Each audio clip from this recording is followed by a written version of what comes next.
Alors, pour les gens qui sont un peu électro-hypersensibles, je vous signale que les services techniques du Parlement ont fait en sorte qu'il n'y ait pas de Wi-Fi, ni d'antenne. There is no Wi-Fi. There are no relay antennas. You know, there are micro antennas. Usually, they have been removed to make sure electrosensitive people could be in this room. So thank you very much for being here.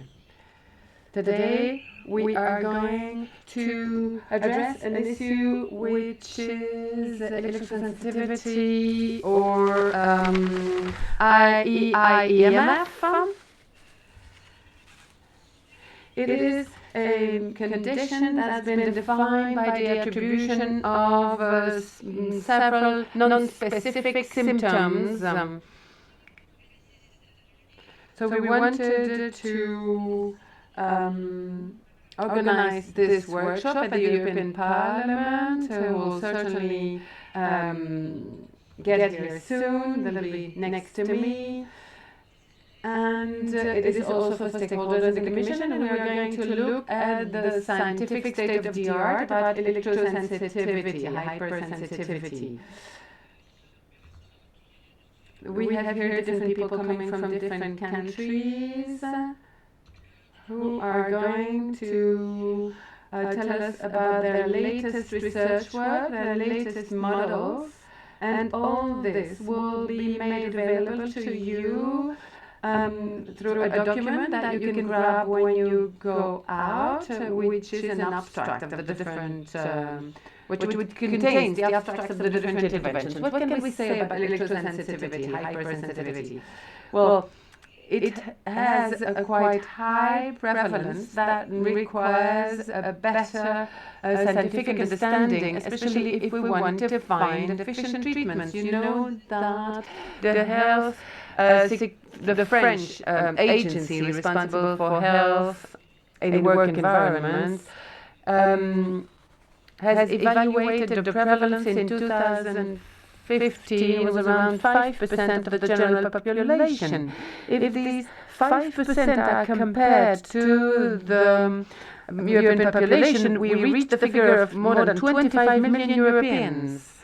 The report of our agency says that the pain, the suffering expressed by the people who declare themselves hypersensitive match a reality, and they must adapt their daily life to cope with those symptoms. Their symptoms, together with the psychosocial isolation for some of them, require appropriate health and social support. Additional surveys estimate that the prevalence of people with restricted access to work due to EMF sensitivity represent 0.65% of the general population, equaling nearly 5 million people in the European Union. They need specific conditions to be able to work. The European Parliament, what is the position of the European Parliament about hypersensitivity, electromagnetic-hyper-sensitivity? The European Parliament calls on member states to grant people suffering from EHS the status of people with reduced ability so they can enjoy appropriate protection and equal opportunities. Nevertheless, much of the scientific and medical controversy over the causation of EHS lies in the absence of recognized clinical and biological criteria for diagnosis. Explanatory hypotheses range from psychological nocebo effects to individual sensitivity, with individual responses to EMF depending on individual genetic and epigenetic properties of the individuals. Other experts are considering functional impairment or a neurological syndrome, and also detoxification systems that are disturbed by stress and saturated by excessive oxidative stress. So as you can see, there is a whole range of hypotheses to account for electrosensitivity. So as we have organized this workshop so that it can be made up of three parts. First of all, the latest scientific discovery about EHS. Maxence, my assistant, tried to find out in the scientific world, what are the latest discoveries, how these results can be interpreted, and what are the underlying models that may help us better understand the issue of EHS. And finally, last but not least, what are the options of public policies, health policies that can be privileged in order to improve the quality of life of these people. So which buttons do we have to push and do we have to press in order to make progress, legislative progress? So the first panel, what are the discoveries, what are the latest findings on EHS from the science? So I would like to thank the scientists who are with us, Mr. England, Mr. Greco, whom I'm very happy to see here, who's hypersensitive, electro-hypersensitive, Mr. Stein, Mrs. Stein, who will be in video conference, and Mr. Dimitrios Panagopoulos, who comes from Greece. So I'm going to give the floor now to Mr. England. I'm going to briefly introduce him first. You are going to tell us about the ecology of electricity and electroreception. You come from the Bristol University in the United Kingdom. You're a sensory environmentalist, biophysician with a large experience of behavioral methodologies. You have a simultaneous interpretation. You have just entered the Natural History Museum in Berlin. You published very exhaustive scientific articles in 2021. About insects, about aquatic animals, birds and mammals, which includes, of course, human beings. You have the floor. You have around 10 minutes, but don't speak too fast for the interpreters, please. So we need to be able to have a discussion after hearing all the interventions. You have the floor.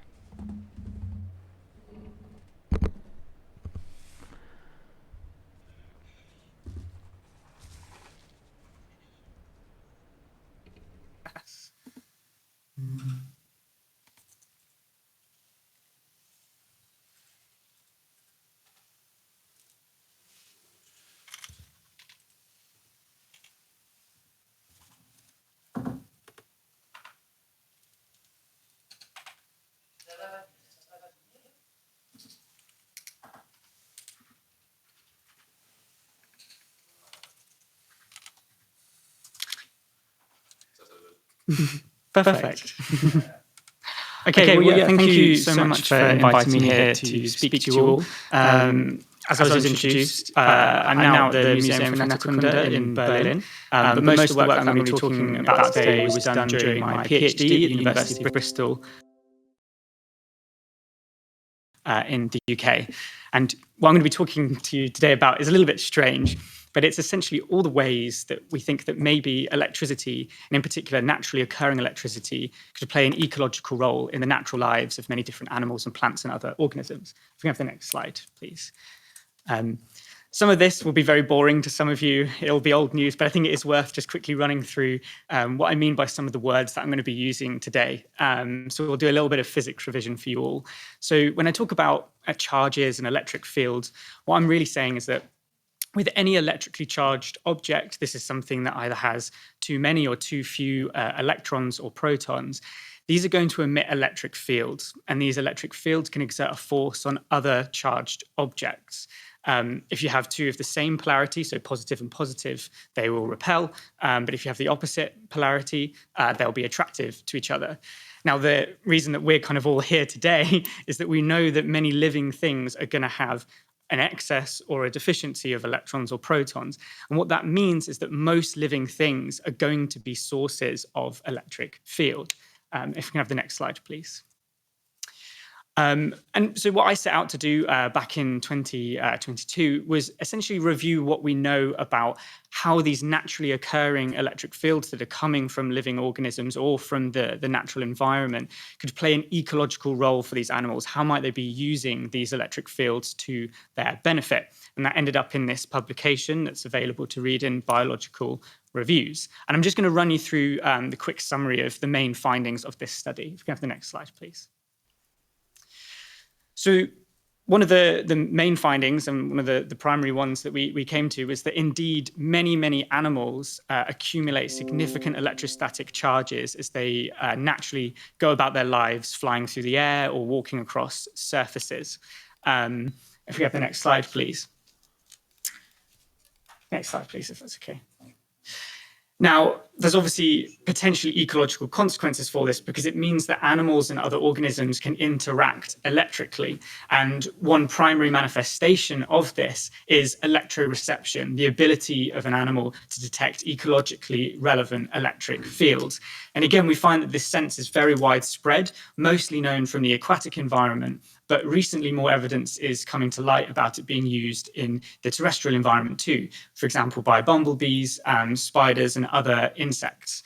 But one of the alarming things that we realized when we surveyed the literature is that actually a lot of the electrosensitivity thresholds for these species are sensitive enough that many anthropogenic sources of electricity, for example, from subsea power cables or overhead power cables in the terrestrial environment, are within those detection thresholds. So it's possible that anthropogenic sources of electric fields may be interfering with the electric sense of many organisms. If we can have the next slide, please. But overall, kind of the main finding of our review is actually very little is known about how these electric fields, anthropogenic or not, are being used in the natural lives of these animals. And so what I'm going to quickly run you through, I'm going to give you a very quick whistle-stop tour of some of the work that I've actually done since this paper to try and fix this problem. If we can have the next slide, please. And we're going to look at three of the main, kind of most important, really, ecological interactions, that at least that I could think of, which are pollination, parasitism, and predator-prey interactions. If we have the next slide. So to begin with pollination, and if we go to the next slide.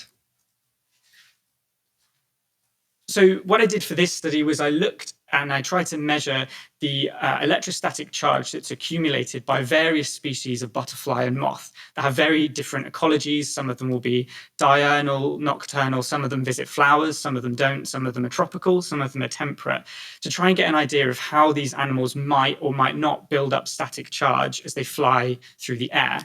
And what we find is that basically all of these species do naturally accumulate fairly significant static charges as they're flying around. If we can to the next slide, please. And the ecological consequence of this is that as a butterfly or a moth approaches a flower, a very strong electric field is formed in the order of kilovolts per meter. And what this means is that pollen that's situated on the flower can actually be transferred from the sexual organs of the flower onto the butterfly without any contact even being made. The pollen can just jump across, which of course increases the pollination efficiency for these flowers, which is beneficial for them. If we have the next slide, please. So moving on to parasitism. For this, if we go to the next slide, please. We looked at ticks, parasitic ticks that are, have huge financial, economic, social consequences with humans because they cause diseases like Lyme's disease and encephalitis with us, but also within our livestock too. We first started out by trying to figure out, well, can typical hosts of ticks carry electrostatic charge too? As an example here, I presented the electric field of a cow, but the same principle applies to things like rabbits, dogs, but also humans that are wearing clothing especially. But we find that, again, these are sources of electric field. And if we go to the next slide, and if you go again, just because there's a video that should play with this, hopefully it will play. Yeah, so the frame rate is a bit low on the thing, but you can see that basically if you expose a tick to a comparable electric field, that what you would find coming from a host like a cow or a rabbit or a human, that they can actually be electrostatically pulled across the air gap, which increases the efficiency of these ticks in finding their hosts. And so we'll talk about this hopefully more in like the discussion, but there's definitely room for some kind of mitigation for this strategy of the ticks that could maybe prevent infestations in the future. If we go to the next slide, please. So to finish off, we're going to talk about probably the most important ecological interaction, just because it's so ubiquitous and also fatal to many animals, and that's predator-prey interactions. So if you go to the next slide, please. So again, kind of following a similar strategy, we measured the charge on a predatory wasp, Vespula vulgaris, and 3 species of caterpillar that it predates upon. We find that all of these species, again, carry some kind of electric charge just from living their natural lives. And again, the consequence of this is that a strong electric field is formed between a wasp and a caterpillar as they interact with each other in nature. If we go to the next slide, please. And so what I wanted to see was whether these caterpillars can actually detect the approaching electric field of a wasp. Mm-hmm. So I presented them with wasp mimicking electric fields. And we find that all 3 species react defensively, either by coiling, by trying to bite the electric field source, or flailing around. Next slide, please. And even more interestingly, we managed to actually elucidate the mechanism for this. So we showed that mechanosensory hairs that these caterpillars have for sensing sound, but also touch, can actually also be deflected by electric fields, and they're able to sense this. Now, really interestingly is that they actually have quite a specific electromechanical resonance around 180 hertz, which just so happens to be the wing beat frequency of many of their predators. But somewhat alarmingly, we also see that there is still sensitivity around 50 or 60 hertz, which of course is mains electricity. So it means that there is a potential here that anthropogenic noise from power lines could be interfering with this sensory system in caterpillars. And if we have the next slide, please. But yeah, I just wanted to give you kind of a quick summary, and hopefully we'll be able to discuss in more detail another time. And yeah, just thank you very much to my funders and the institutions that helped with this work. Thank you very much.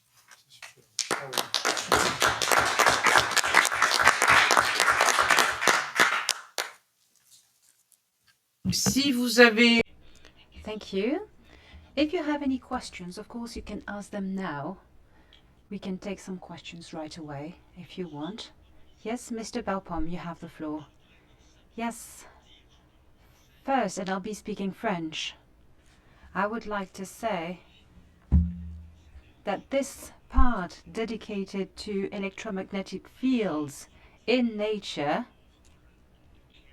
is related to a role that has not been demonstrated yet, of the causation of EHS that is related to EMFs. So I would like to say that this is a preamble, and we consider that EMFs are the cause of EHS indeed.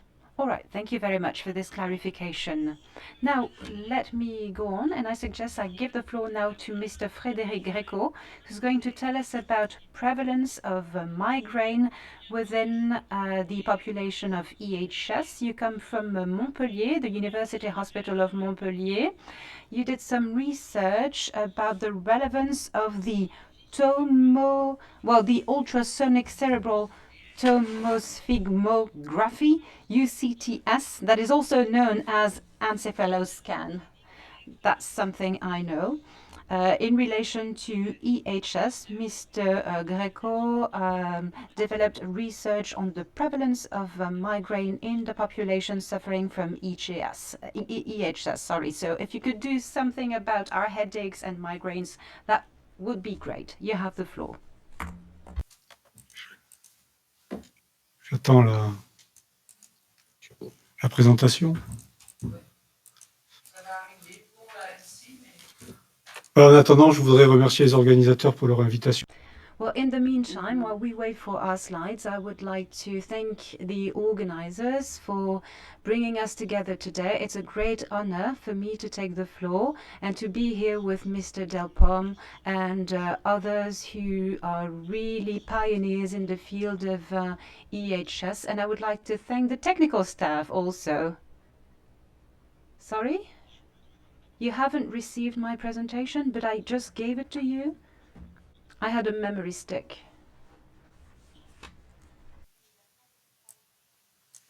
Je peux. Pardon.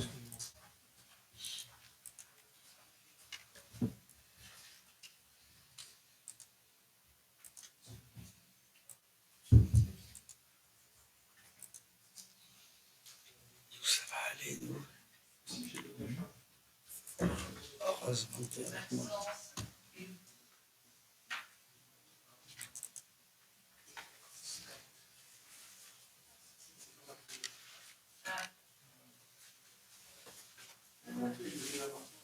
Peut-être.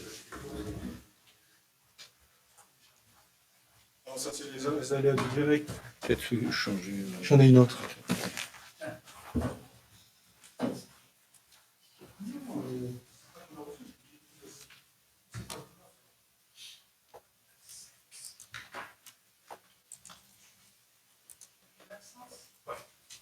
La clé, c'est toi qui l'as ? Oui.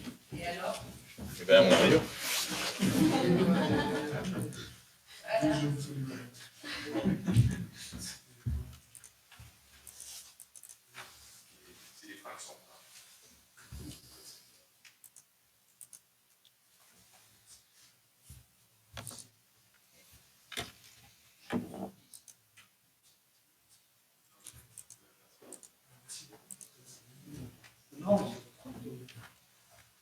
Ça m'a permis de prendre un peu plus d'importance, que je prends plus de temps que les autres. Donc, T'as toujours une clé de la rechange. j'ai toujours une clé.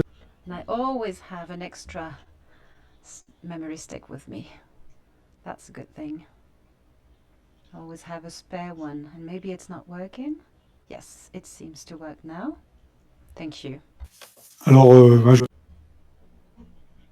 So I would like to thank you once again for inviting me here today, especially to talk about this very interesting topic. It's very dear to my heart. Next slide, please. In the University Hospital of Montpellier, we realized that the clinical situation of EHS people was characterized by headaches. We also realized that EHS people had the same profile as people suffering from migraine.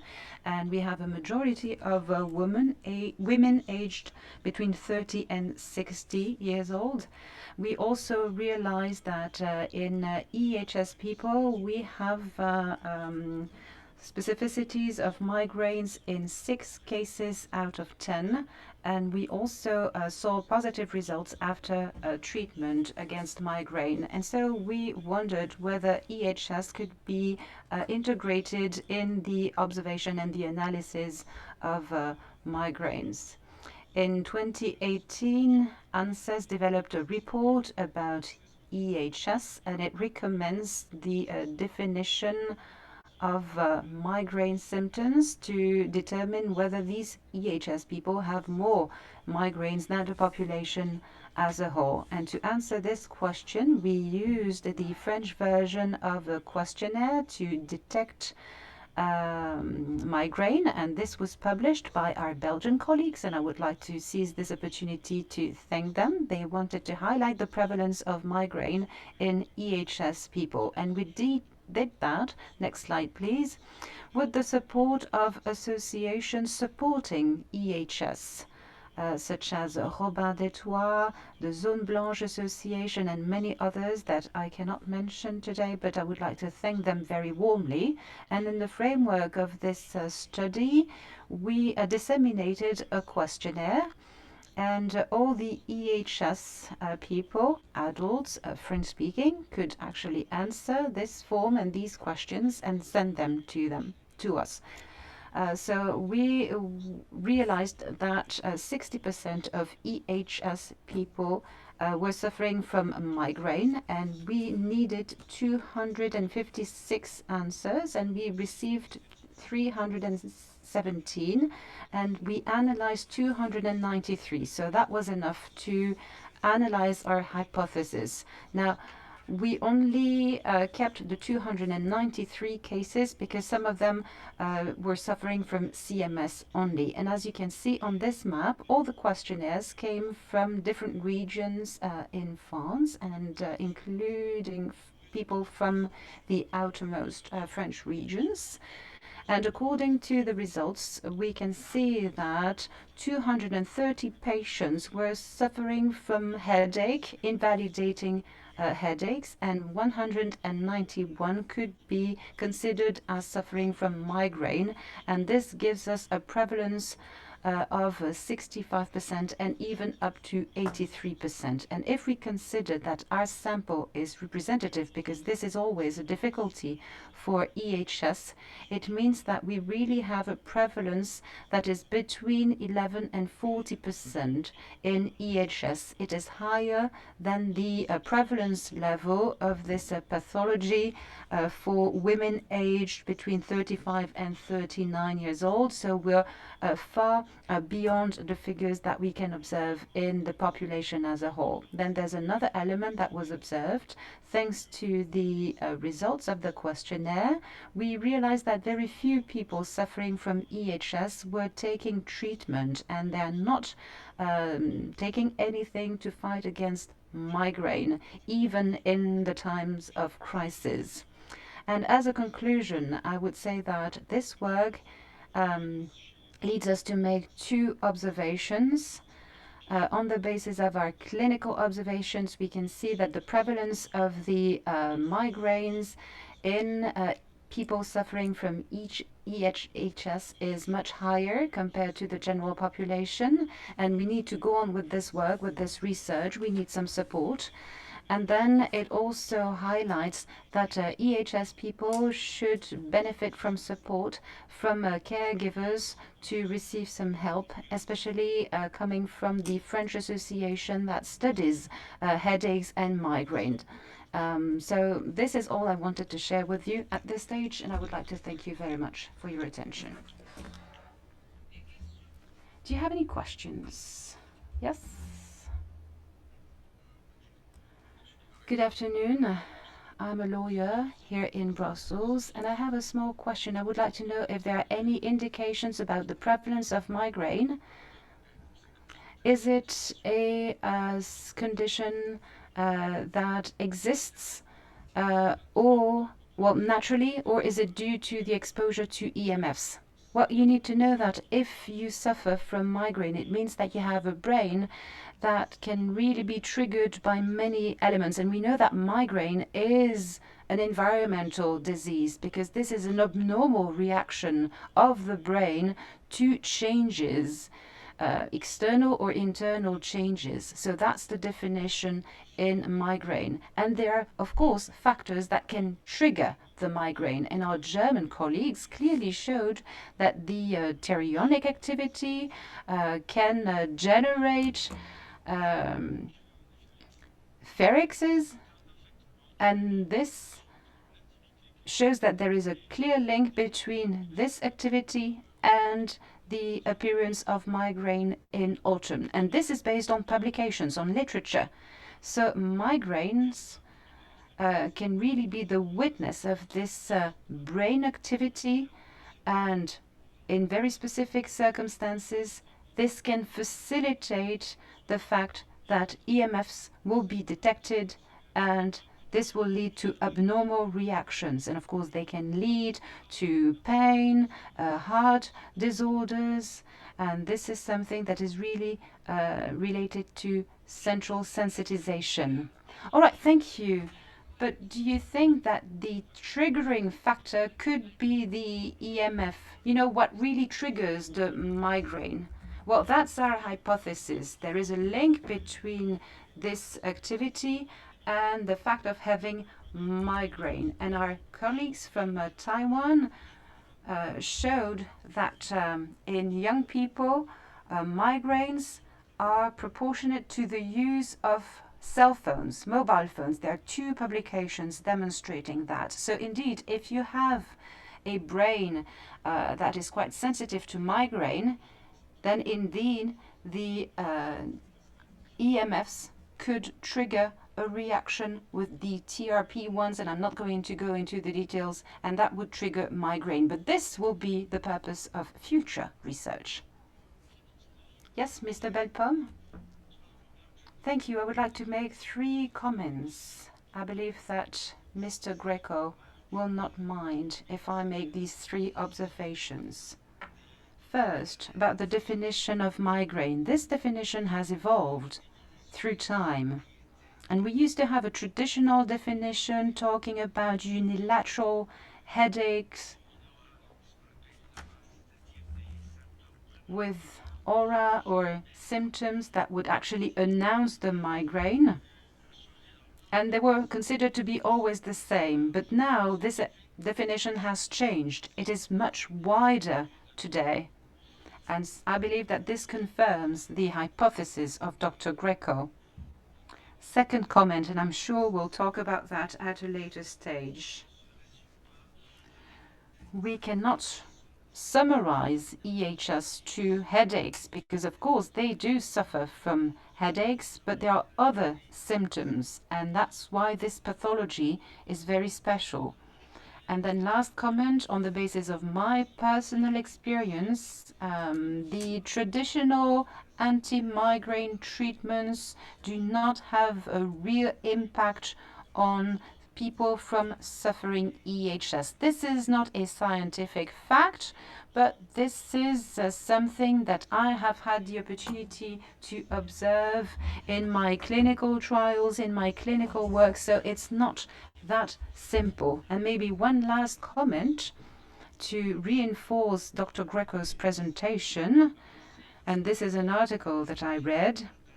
It was talking about a high level of histamine in people suffering from migraine, and this histamine can be found in EHS people. So I believe that there are clear links between the two. This is based on my experience, but it's not sufficient. There must be something else about the sensitivity level. Yes, and I would like to come back to that. It's more or less the same comment. And Frédéric is aware of that. I'm a general practitioner. I work on the ground. I treat and cure people. And I would like to know, Frédéric, whether it is possible to have an opinion based on your work in order to develop recommendations for treatment purposes, because it's quite surprising to see that 60% of EHS people suffer from migraine, but none of them actually take treatment against migraine. So why can't they benefit from such treatment? And do you believe that it would be interesting to give that kind of treatment to EHS patients? Well, first, I would like to come back to what Dr. Belpomme said. Indeed, things are very complex. We cannot focus only on migraine, but I believe it is quite interesting to work on migraine because migraine is something that was studied widely in neurology. So we have research and publications that will enable us to move ahead. And just for your information, in migraine you have histamine, but also other elements. So what you described is really similar to migraine. Then I would like to say that to answer your second question, to your question about a treatment, EHS patients do not take that treatment because very often they cannot tolerate that treatment because they're also suffering from the CMS syndrome. They're sensitive to chemical products. And my opinion is that EHS people do not consider themselves as being ill. Of course, the problem comes from the outside world. It's an external problem.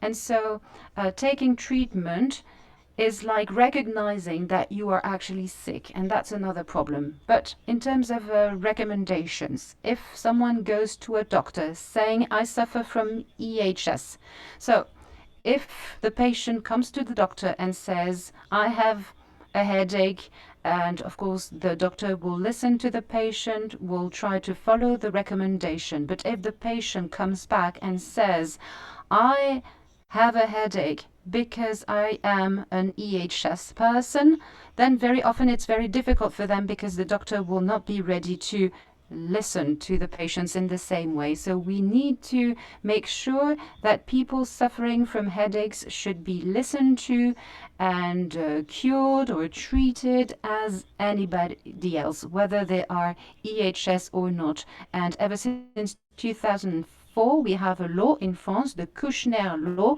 which says that we need to deal with pain. Whether you suffer from EHS or not, your pain and suffering should be dealt with in the same way. So this is not a recommendation for EHS people, it's a recommendation for all the people who suffer from headaches and migraine. You have to try to do something to ease that pain, whether you suffer from EHS or not. This is all I wanted to share with you at this stage. All right, thank you very much. So now we're going to give the floor to Yael Stein. I hope she's connected.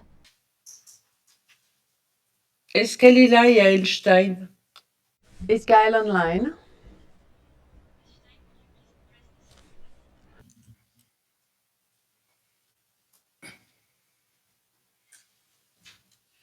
Elle va nous parler normalement du syndrome du micro-ondes et She's going to tell us about the microwave syndrome, clinical aspects, mechanisms.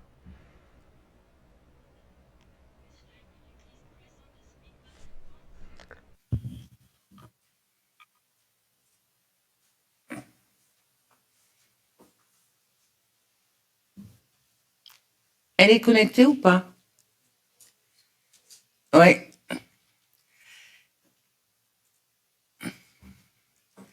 Dites-le encore une fois. Ms. Stein, could you please press on the speak button to unmute yourself? Yes. Voilà. Et? Can Bonjour. you please put the presentation? Yes, bonjour. Hello. Good afternoon. You may start your presentation. Thank you for the invitation. I was invited to speak because of this very wide review that I wrote together with a colleague. It was published in 2020. What we did was I had been working at a clinical unit in which patients come in and they say, we want to check whether there is some connection between our health problems and the medical literature. In the beginning, we saw cancer patients, and then later on we began to see electro-hypersensitive patients. In the beginning, when it just started, 2007, 8, I think I saw the first maybe in 2009. And then I went on to specialize in anesthesiology, and I worked at the pain clinic. I also opened my own private clinic, not private, a public clinic, a research clinic, and I brought information from 19 patients who came in, and I'll explain why I brought these patients in a minute. But I wanted to say that when I prepared this very wide review, then the manuscript I initially submitted was 80 pages and had more than 500 references. People say all the time that there is not enough science, but there is a lot of science, and people don't listen to it because certain agencies say, no, there's no connection, we don't know, there's no data, but really there is a lot of data. Next slide, please. So this got a lot of attention, the Havana syndrome. In 2020, sometime after my review was published, there was this publication about this very strange event that diplomats in Cuba, they had suddenly they heard loud noises and they had headaches and head pressure and dizziness and tinnitus, and nobody knew what it is, and it's a very, very new syndrome.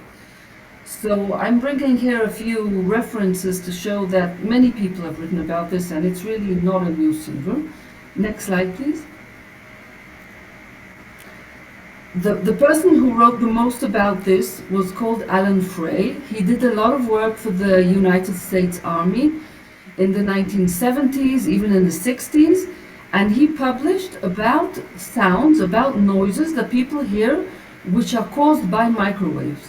And it's very specific about microwaves, and it's exactly the same as these diplomats heard and suffered from. So if you see at the top of this page, people say, "Oh, you have headaches from cell phones? How can it be?" So I just brought a little bit of his paper.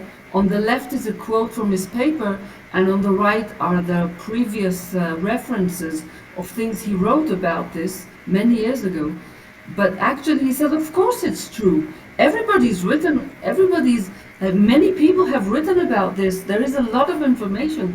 You're just saying that you don't know because people choose not to read certain parts of the literature. Next slide, please. Next slide. Here's another example. This is a doctor, no, actually the one before, the Moscow embassy in a minute. Never mind. In the slide before, a doctor, an MD, describes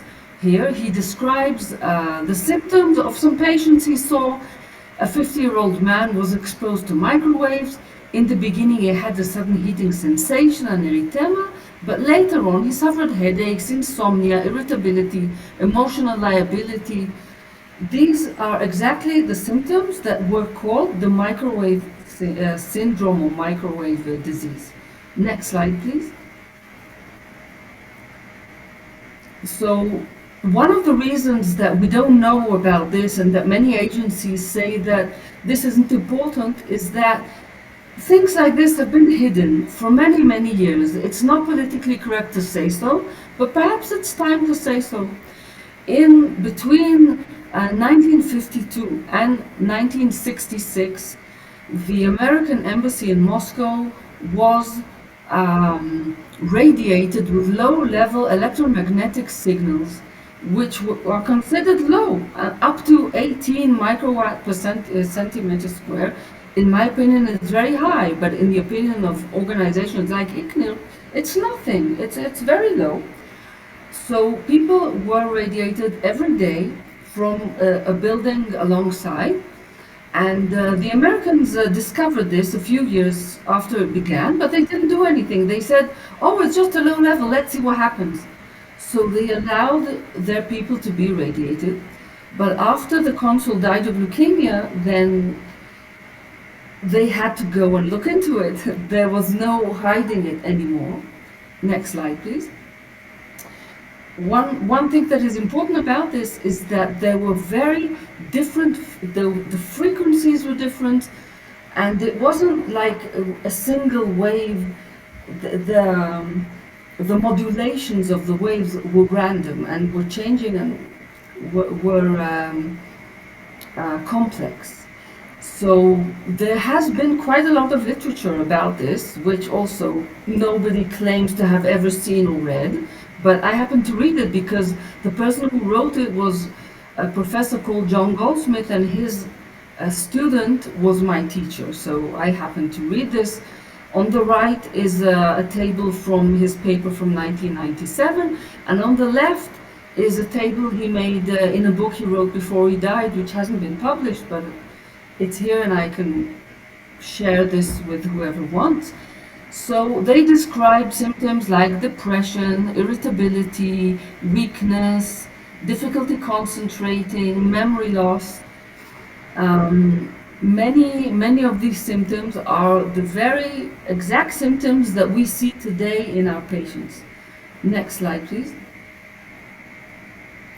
Okay, so my research was actually that my original research was that I took the data of my first patients in the first year who came to my clinic. My clinic was just a public clinic in the hospital. I was not paid for it. I am not funded by anybody or supported by anybody. I just do my work because it interests me. And as you can see on the left, on the top, most of my patients indeed had headaches and migraines. The most interesting symptom they complained of was brain fog, which means that a person tries to find a word, tries to say something, and they know that they know how to say what they want, but the word doesn't come to them. They describe it like there is a cloud inside their head and they cannot find words they want to say.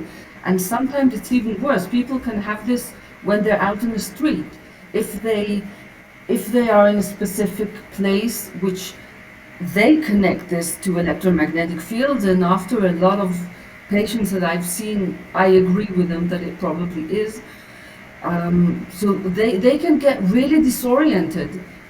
Many of them have sleep difficulties.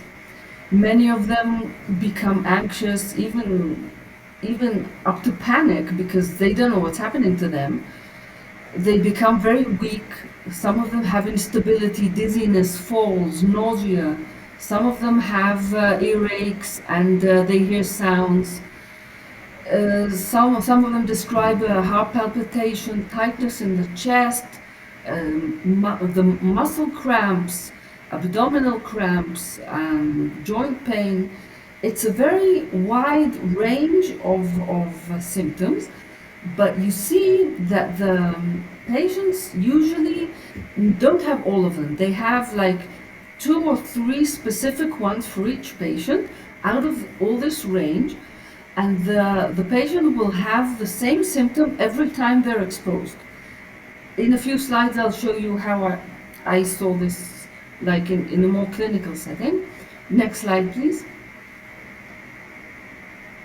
Next slide. Okay, but the most important thing to see is that the outcomes, it's not that the person wasn't feeling well and they went on with their life. These people stopped their lives. So many of them just stopped using devices that emit EMF because at some stage they understood that their symptoms are coming from these devices, that when they use them, they feel bad. So they stopped using them. And if they were at a place of work or in school where these devices are used, many children were absent from school, many people left their workplace. They just couldn't stay there anymore. So it's not like a small outcome that these people didn't feel and they had a small pain. No, these people could not continue with their life. And that is what caught me and what made me very interested in this problem. Now, studies have described many other outcomes, but I just brought this for you to see. I'm not going to talk about this now. Next slide, please. Regarding the mechanisms, I knew I wouldn't have time if I wanted to go into the clinical side, but I did just bring you one. One of them, by Husner, shows that you cannot really diagnose EHS people with regular MRIs, brain MRIs. They have normal anatomy and you can't see it.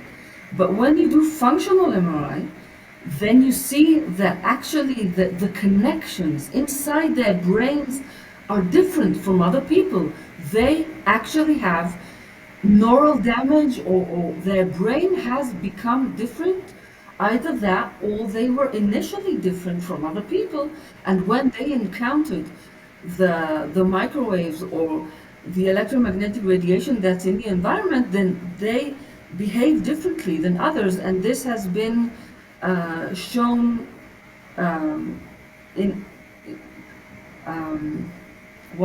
objectively. It's not just the people saying and imagining it. These are real objective findings that have been shown in the pictures. And other mechanisms are, as many people I think will say now in the meeting, is the overproduction of reactive oxygen species in the cells, and the sensitization of the cells because of repeated exposures. Many of the sensitive people have impaired detoxification systems. Many of them come to actual neural damage. We have a very great scientist today with us. He will explain about his, from Greece, he will explain about his idea that the physical theories that electromagnetic radiation should not really affect people just doesn't work in real life, because man-made electromagnetic radiation is not exactly as the theories say. So theoretically, people are not supposed to be affected, but practically and clinically they are affected because the theories just don't work. Next slide, please. Okay, so this is my most important slide, and I'll go over it quickly. This is after I saw my 19 patients that I brought you the symptoms. I saw many more patients because I worked for a year and a half at the pain clinic of the hospital. So these were not patients who came because of EHS. We couldn't say it's nocebo effect. They didn't know anything about electromagnetic radiation. They just came because they have pain. And nobody could help them. Many people told them, like, we don't care, just go to the pain clinic, and they ended up coming to me. And this is what I figured out, that in the beginning, the patient uses the technology and has no idea that this has anything to do with their pain. And then, after they use it a lot, those who are sensitive, and I don't know if they were initially sensitive or they developed it, but many of them develop it, then they develop 1 or 2 or 3 specific symptoms, and whenever they use the technology too much, then they begin to feel this specific pain. At the second worsening stage, they will feel this pain much faster. Perhaps before they could speak for 10 minutes, and then they would get a terrible pain here and an abdominal cramp and forget words. And then they would get it after 2 minutes, and then after 1 minute.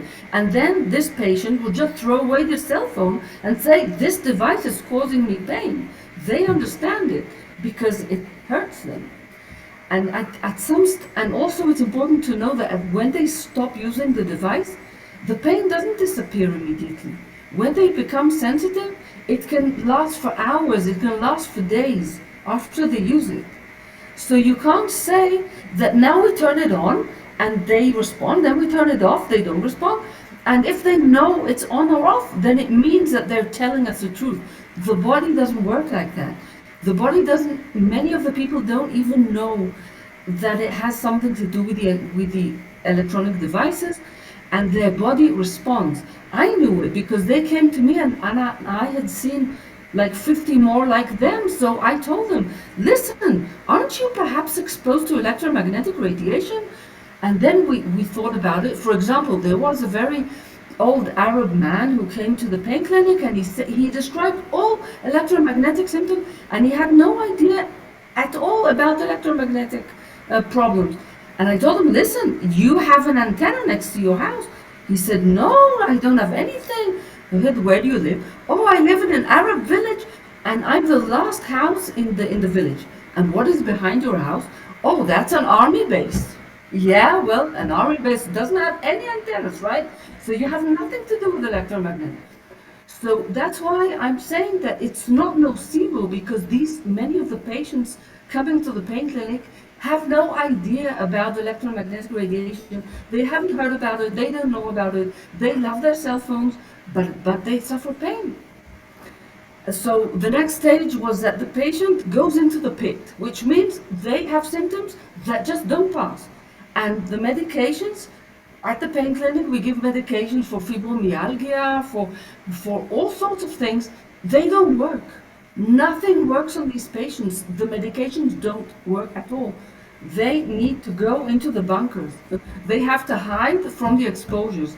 And because they have to hide, then they cannot use public transportation. If they have a smart meter next to their house, they cannot be in their house. They have to go and find some basement somewhere where nobody's living, where they can be for a while until their hypersensitivity sort of relaxes a bit. And it takes weeks or months, and I've seen many of them begin to recover. What helps them is a sort of fine-tuning of the nervous system. They are hyper sort of hyper-stressed. Their a sympathetic nervous system works too much and their parasympathetic nervous system is not functioning. So what they need, what helps them is Qigong, is breathing exercises. I know some clinics give GABA, some clinics give melatonin to help them sleep, but regular medications, I have seen very, very few patients that respond to it. And the last thing is that in the long term, they do not get back to like normal behavior levels. They cannot be exposed. They cannot go in the public transport, even after like 2 years after their worsening stage. They can feel much better as long as they keep away from some of the exposures. When they're exposed, they can be exposed for a short while, and then they need to recuperate for a few days, a week, and then they're okay. They don't have pain all the time. But if you are exposed, these people, all the time to a smart meter, this person will want to commit suicide from pain. And I've seen them. They really need an environment that they can be not exposed. Next slide. Next slide, please. Okay, this is just showing how these people cannot hide because it's everywhere. Last slide, please. The last slide, I just wanted to say one thing, that you cannot base safety standards on averages. The body, the biology does not recognize the average. It's like you hit someone's arm 5 times with a hammer. Then in average it doesn't hurt them, but actually it hurts them a lot for a short while, and part of the time it doesn't hurt them. You cannot average this. And the signals, the modulation of the signal changes all the time, and the biological cells respond to many different things, and you cannot just average and say, oh, in this number it's okay. It's not okay. The biology doesn't work like that. That's it. Thank you very much, and sorry I took longer than expected.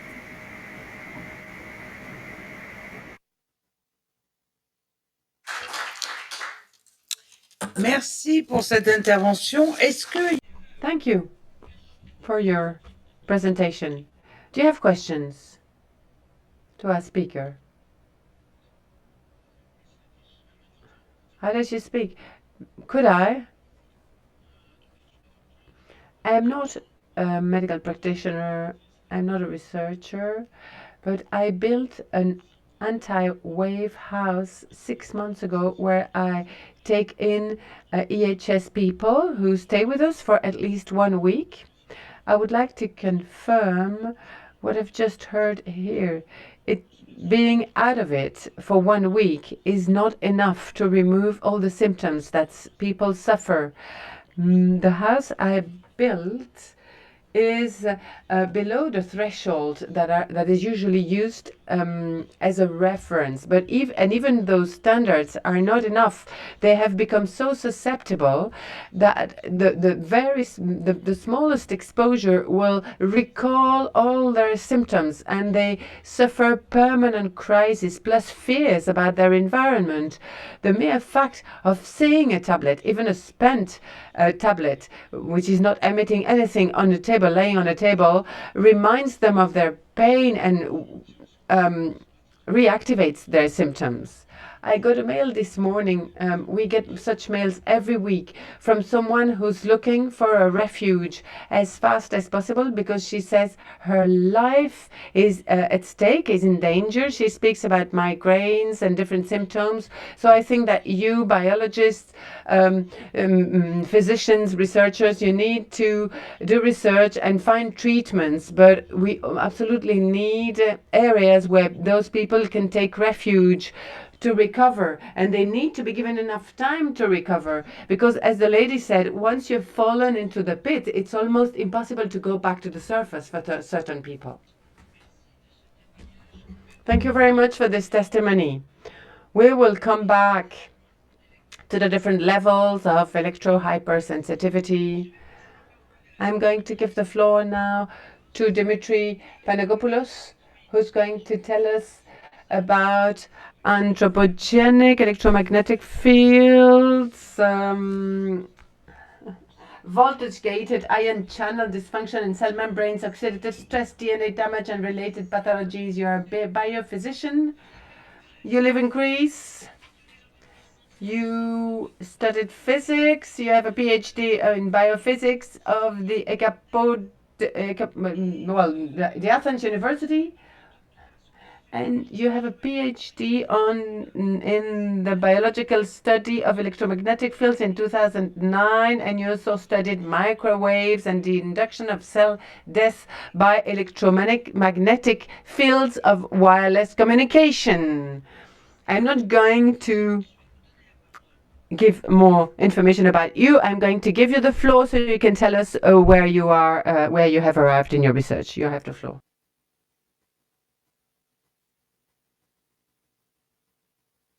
You saw the title of my presentation.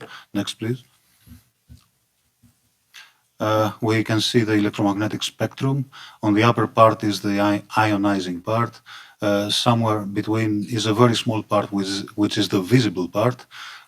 Just below is the infrared part, and below the infrared, under the lowest line, somewhere in the middle, is the anthropogenic part of the spectrum.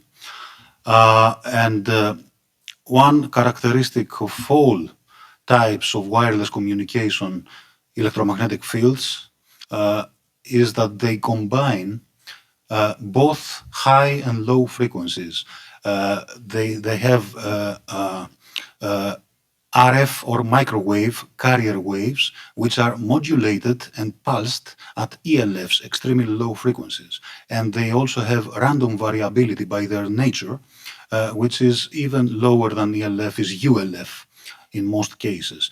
One characteristic of all man-made electromagnetic fields is that they are totally polarized and coherent. And this is a significant difference from most, if not from all, actually, natural electromagnetic fields. So we cannot confuse natural electromagnetic fields with anthropogenic electromagnetic fields anymore. They are of different nature. Next slide, please. We live within a natural electromagnetic environment. We have the terrestrial on the left is our home, Earth. We have terrestrial electric and magnetic fields. They are static, basically, and locally polarized. I'm not saying totally polarized, I'm saying locally polarized. And similarly, we have the cell membrane electric field, which is also static, and it is also locally polarized. And both fields, terrestrial and cell membrane, they respond when they undergo changes of about 20 to 30% of their normal intensities, then we have problems. We have problems during magnetic storms in human population, which take place every 10 or 11 years for a few weeks or days. And during these magnetic storms, there are changes, variations in the geoelectric and geomagnetic fields on the order of 20% of their normal intensities. And then we have the cell membrane electric field that whenever it undergoes changes of 30% in the normal membrane voltage, then the voltage-gated ion channels, they open or close. So we have initiation of health and biological effects in both cases when the static and polarized fields, they undergo changes, variations of about 20 to 30% of their normal intensities. This is a very important observation, I think, and we must concentrate in this in order to explain more the biological effects of electromagnetic fields. Next slide. On the right, we see a polarized field, a totally polarized field. It emits waves that oscillate on a single plane, while a non-polarized electromagnetic field emits waves that oscillate in every possible plane. So it's a big difference. And moreover, the man-made fields, apart from totally polarized, they are totally coherent, also means all the waves emitted by a source, by a man-made source, all the waves are in phase between them. They take simultaneously the highest and the lowest values of them. Next slide. I'm sorry. The polarization, this huge difference between man-made and natural fields is the cause, is the answer why we have problems with a cell phone, which has an intensity of 0.1 milliwatts per square centimeter when it's close to our head. And we don't have problems with solar radiation, which is 100 times stronger. The answer is that solar natural radiation is not polarized, while all anthropogenic fields are totally polarized. And what do the totally polarized fields do? Next slide, please. I will say it in the next slide. Totally polarized fields, they can produce constructive interference and they can amplify their intensities at certain locations, which natural fields, non-polarized, they cannot do it. And moreover, the polarized and coherent fields, they can force all charged particles to oscillate in parallel and in phase with them. And we are talking about living tissue. We are talking about the mobile ions, which are in billions inside every single cell and tissue, and they are forced to oscillate in parallel and in phase with these fields, and this initiates biological effects. Here we see main sources of man-made electromagnetic pollution, which are high voltage power lines and wireless communication, electromagnetic fields of all types, mobile telephony, Wi-Fi, cordless phones, etc. The first is continuous waves, the high voltage power lines, continuous waves. The other are pulsed waves, as you can see a sample from a mobile phone signal at the lower picture. Next slide, please. Here we see the ELF, the low frequency pulsations of various types of wireless communication electromagnetic fields. In the upper left, we see the 217 Hertz pulsations of 2G mobile phones. In the upper right, we see the 100 Hertz pulsations of 3 and 4G mobile phones and base antennas. In the lower left, we see the 10 Hertz pulsations of Wi-Fi. And in the lower right, we see very complicated, which is the final signal from a base antenna, which communicates every moment with hundreds, thousands of cell phones having a signal like the upper right. So if you join all these complicated signals, you get a most complicated signal, unpredictably varying each moment, of course, which is the signal of a mobile phone antenna. Next slide, please. Here we see DNA fragmentation from wireless communication, EMFs. On the left picture we see is the usual picture of unexposed tissue. These are eggs from fruit flies of different developmental stages. S1, S2, S3, S4 are different developmental stages. And in the right picture, we see this characteristic fluorescence that denotes fragmented DNA. Next slide, please. And some people say you can have effects in animals, but we do not know if we have effects on humans. But cells are basically the same in all animals, including humans. They have the same structures, the same membranes, the same ions, the same organelles, the same everything, the same cellular functions. And since health effects initiate always at cellular level, we can expect the same effect to be in different animals, and that's why we see many basic effects like oxidative stress or DNA damage in various animals, in many, and even in plants. And here we see human peripheral blood lymphocytes. The upper left is unexposed cell. We see the 46 chromosomes are intact.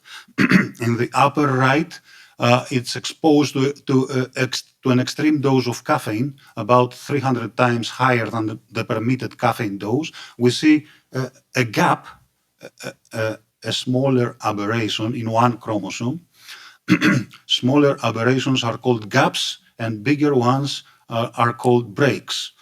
Breaks are bigger gaps, if I should say it simply.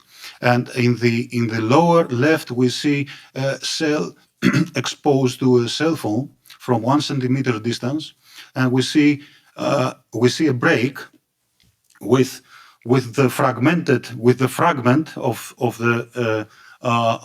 the chromosome displaced from its original position, and in the lower right picture from the microscope, we see a cell which was exposed to both the high caffeine dose and the cell phone, and we see many more aberrations.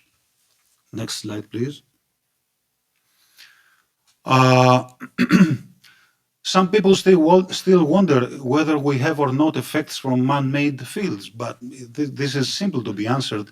They can go in the internet, in the Google, and type, for example, mobile phones, health effects, and they will get hundreds, thousands of studies, of scientific studies. About 65 to 70% of them, they show effects. If we look more closely to the studies, we see that the studies that they have used simulated signals with fixed amplitude and fixed frequency and fixed pulsations. That's the simulated signals. 50 of them find effects and 50 of them, they do not find effects. But if we look at studies that having used real life signals, then more than 95% of them, they do show effects. So this, we get a very strong indication that variability, apart from polarization and coherence and intensity and the existence of low frequencies of pulsations and the duration of exposure, which are very important parameters, the variability of the signal, it's an extremely important additional parameter for the bioactivity. Next slide, please. We have ICNIRP recommendations that they are adopted by governments to protect people from electromagnetic fields. They provide no protection. ICNIRP recommendations actually provide no protection because in this table we can see on the left we can see different fields, different types of fields. In the second column we see the ICNIRP limit for this field, for each of these fields. In the third column, we see the threshold intensities above which are recorded biological and health effects. And we can see that the threshold intensities for which biological and health effects are recorded are thousands of times and even millions of times in some cases lower than the recommended limits by ICNIRP. Next slide, please. Next slide.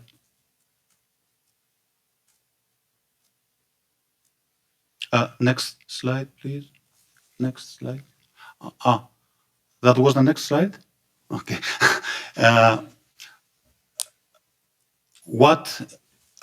If I could summarize the way effects take place, I would say man-made electromagnetic, polarized electromagnetic exposure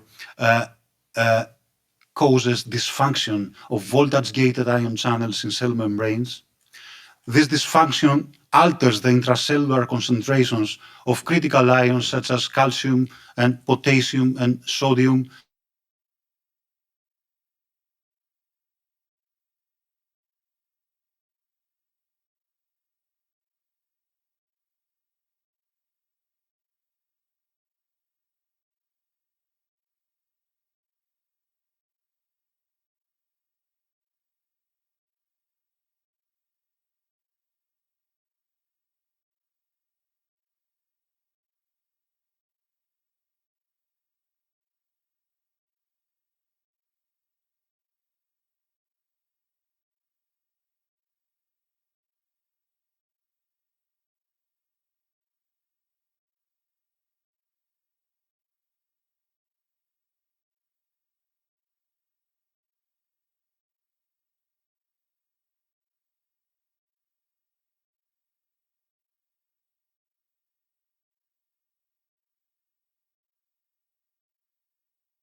and structure of the voltage-gated channels on cell membranes, and how the dysfunction of those channels can cause all these effects that we were talking about.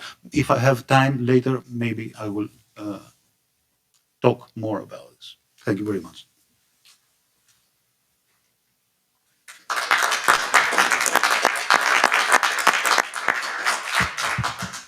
Merci, Monsieur Panago.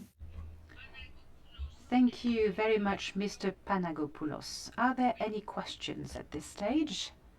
Yes, Dr. Fornea? I am quite impressed by your presentation because it's coming with some very interesting findings.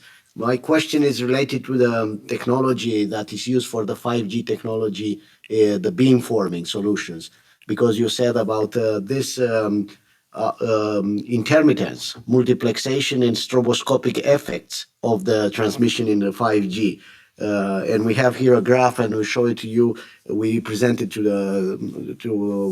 before in February when we had the previous meeting, and it's like a laser system of transmission of the signal, which is targeted to the receiver, and this will happen in millions of times and milliseconds and so on. What we can expect in the future, collaborated to what you said in this presentation, the fact that might have an effect on the DNA structure of animals and humans, what we might expect as a consequences in the future from not taking the right measures regarding the IGNIRP exposure and other things which are related with this, and we will talk afterwards, of course.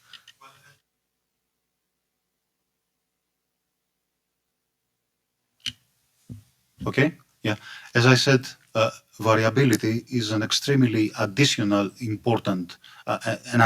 extremely important factor for the bioactivity. And all wireless communication electromagnetic fields are each moment unexpectedly varying. They are extremely varying, and this is by their nature. And with every new generation of wireless communication EMFs, the transmitted information, the amount of transmitted information increases, so the variability of the signals increase as well. And the more people they use the same antenna, the variability increases. We have more pulsations, and the unexpected variations of the signal, they become more and more with every new generation. So taking this consideration, we can reasonably expect that with every new generation, we have more intense biological and health effects. That's my expectation. Thank you very much. With the knowledge you now have about the process, would it be an option to go in a certain direction with technology that the biological effect will reduce instead of being larger? Well, if there is really a will for that, we could sit and talk. All the experts in technology and the scientists, we could try and find a solution. It's a matter of whether there is willing for that or not, I believe. Okay. So basically you have no idea in what direction that would go, because it first needs to be investigated. I have some suggestions for protection in my last slide, which is basically avoidance of exposure. And as colleagues who are specialized in electro-hypersensitivity, they already said that avoidance of exposure is a basic step that you have to do to restrict the symptoms. So it's avoidance of exposure. It's all a matter of will of our society, I believe. Monsieur Buchner, d'abord. Well, there are examples of this avoidance. St. Gallen in Switzerland tried it. But my question is, How about phase shift modulation? Is it a change you are talking about? Yes, phase shift is also Microphone, please. Phase modulation and phase shift is a type of modulation. We can have amplitude modulation, which is maybe the most usual, or frequency modulation, but phase modulation and phase shift also are changes in the signal, also variate the signal. Absolutely, yes. But in most types of wireless communication EMFs, we have simultaneously various types of modulation, and this makes it even more bioactive.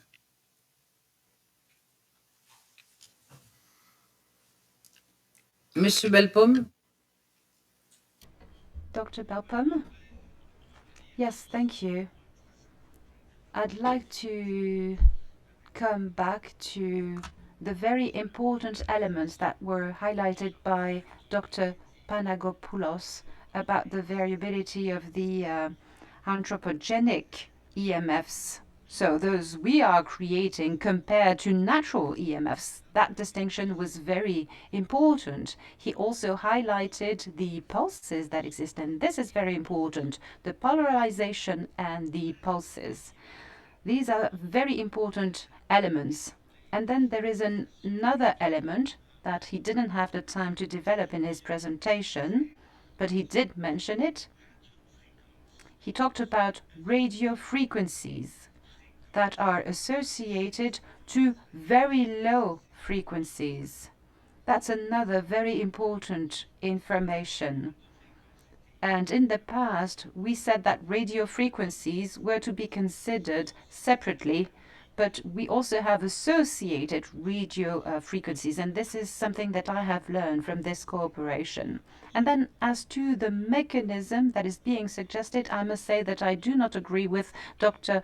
Panagopoulos, and he is well aware of that. I believe we need to make a distinction between the impacts of EMFs on the body and what we call EHS. And here we want to talk about electro-hypersensitivity, and I believe that we should have a different mechanism. Now, of course, this does not exclude the fact that the mechanism submitted by Dimitris can be associated, but it cannot focus only on EHS, because EHS is when you have a lower threshold to EMFs. So I believe it highlights this biogenic mechanism that is different. And this is something that I will try to expand upon in a few minutes when I have the floor. Thank you. I have a question. When I looked at your slides, I realized that you developed experiments with different waves, but also caffeine. And I would like to know why you use caffeine. Does it actually amplify and increase the DNA fragmentation? Caffeine is a factor very frequently used. Microphone, please. Sorry? Sorry. Caffeine is a factor very frequently used in radiation biology laboratory.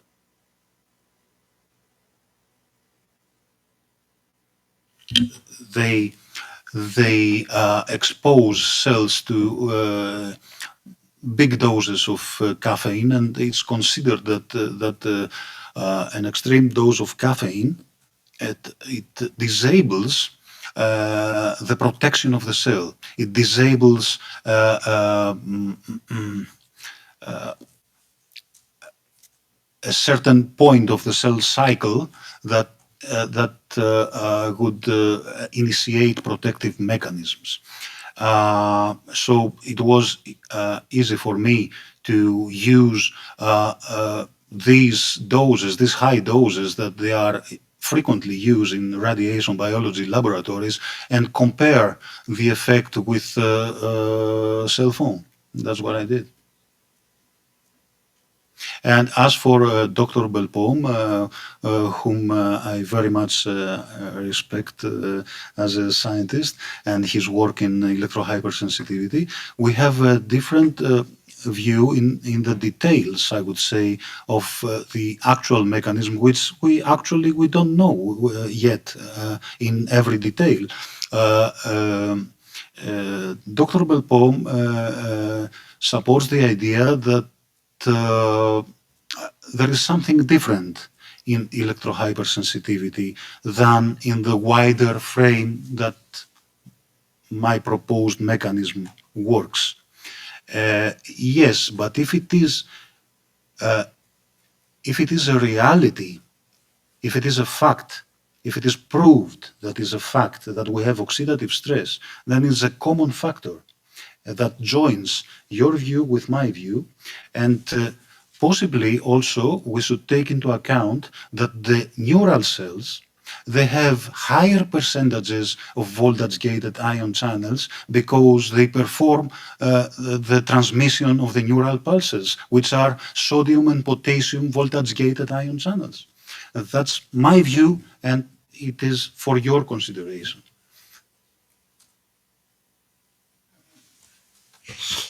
Eh bien, puisque je parle de...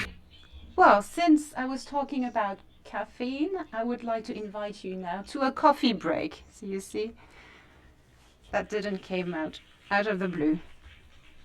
Thank you. Thank you very much. We have a 5-minute coffee break before the next panel.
Je m'appelle Magali Kuhlmann, je suis médecin.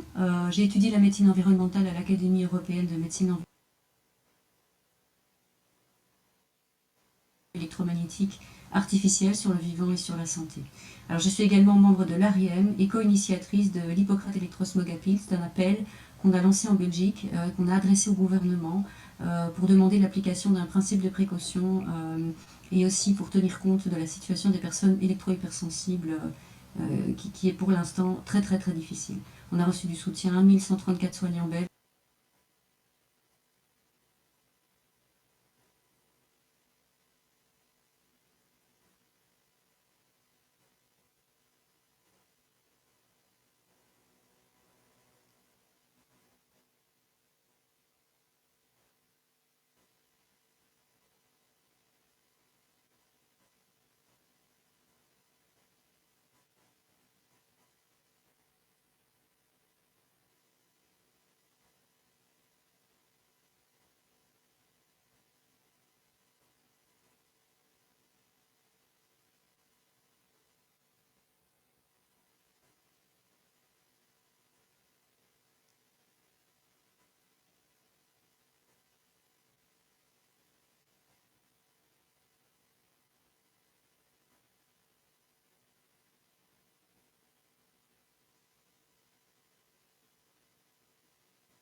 Régulièrement à l'impact des champs électromagnétiques artificiels sur le vivant et sur la santé.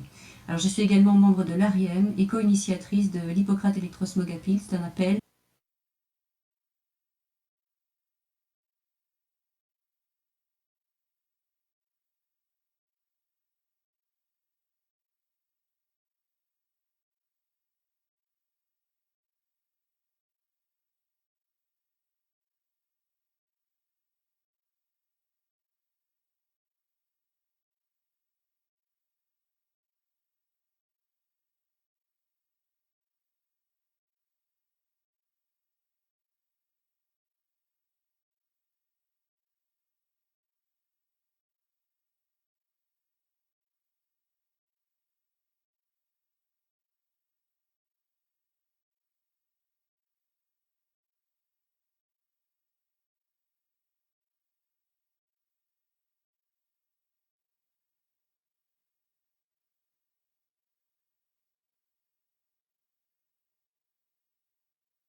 Je vous demande de vous installer.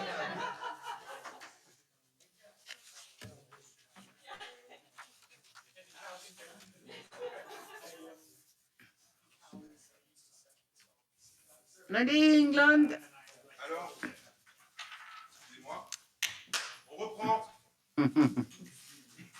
Donc, on va attaquer ce deuxième panel qui est sur quels sont...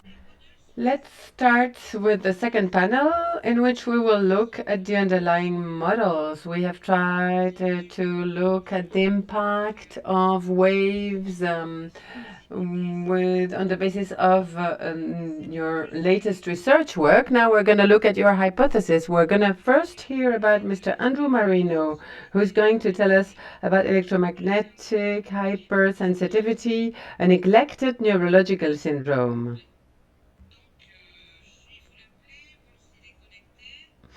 So let's call him, find out if he's logged in. He's a biophysician. He's got a PhD in law from the University of Syracuse, and he joins the Veterans Hospital in Syracuse in the New York State.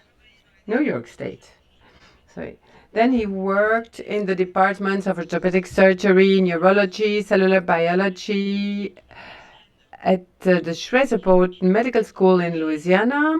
He published many articles, and he suggests that we should see EHS as a neurological syndrome.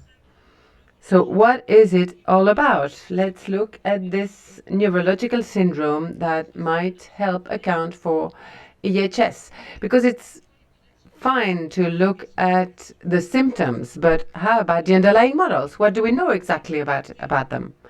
So is Mr. Marino online?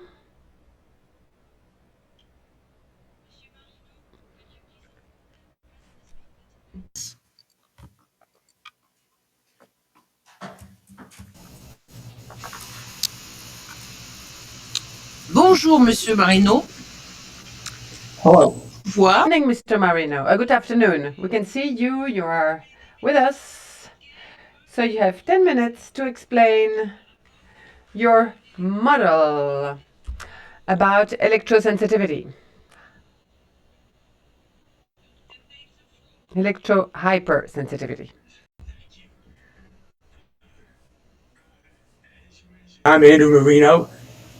My training is in biophysics and law, and for about 50 years, I've worked full-time in the area of biological effects of electromagnetic energy, research and teaching in the 2 medical schools in the United States. I decided that the most efficient way I could use my allotted 10 minutes today would be to pose and answer 5 specific questions. The supporting evidence for what I say is on my website. First, what is the state of the science today regarding electromagnetic hypersensitivity syndrome, EHS, the subject of this meeting? In my opinion, the science is woefully bad.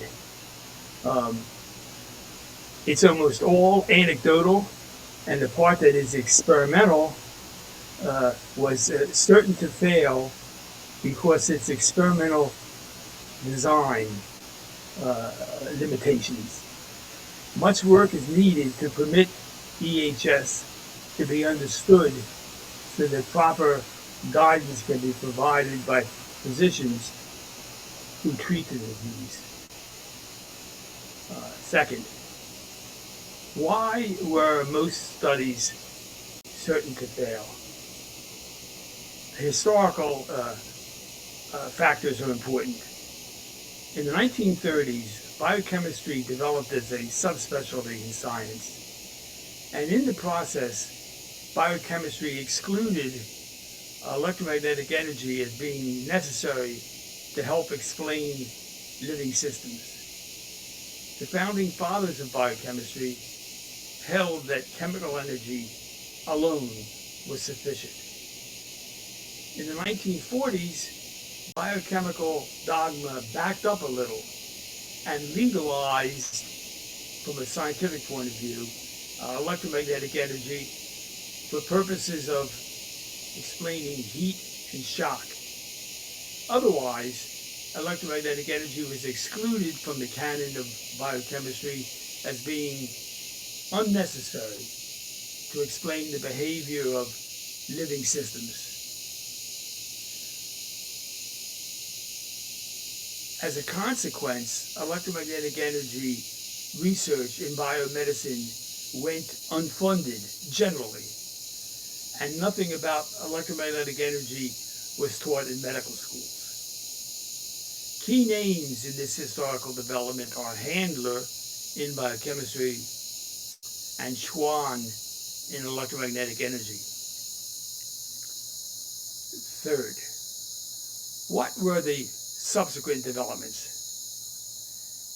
A persistent pattern occurred regarding the health impact of man-made electromagnetic energy in the human environment.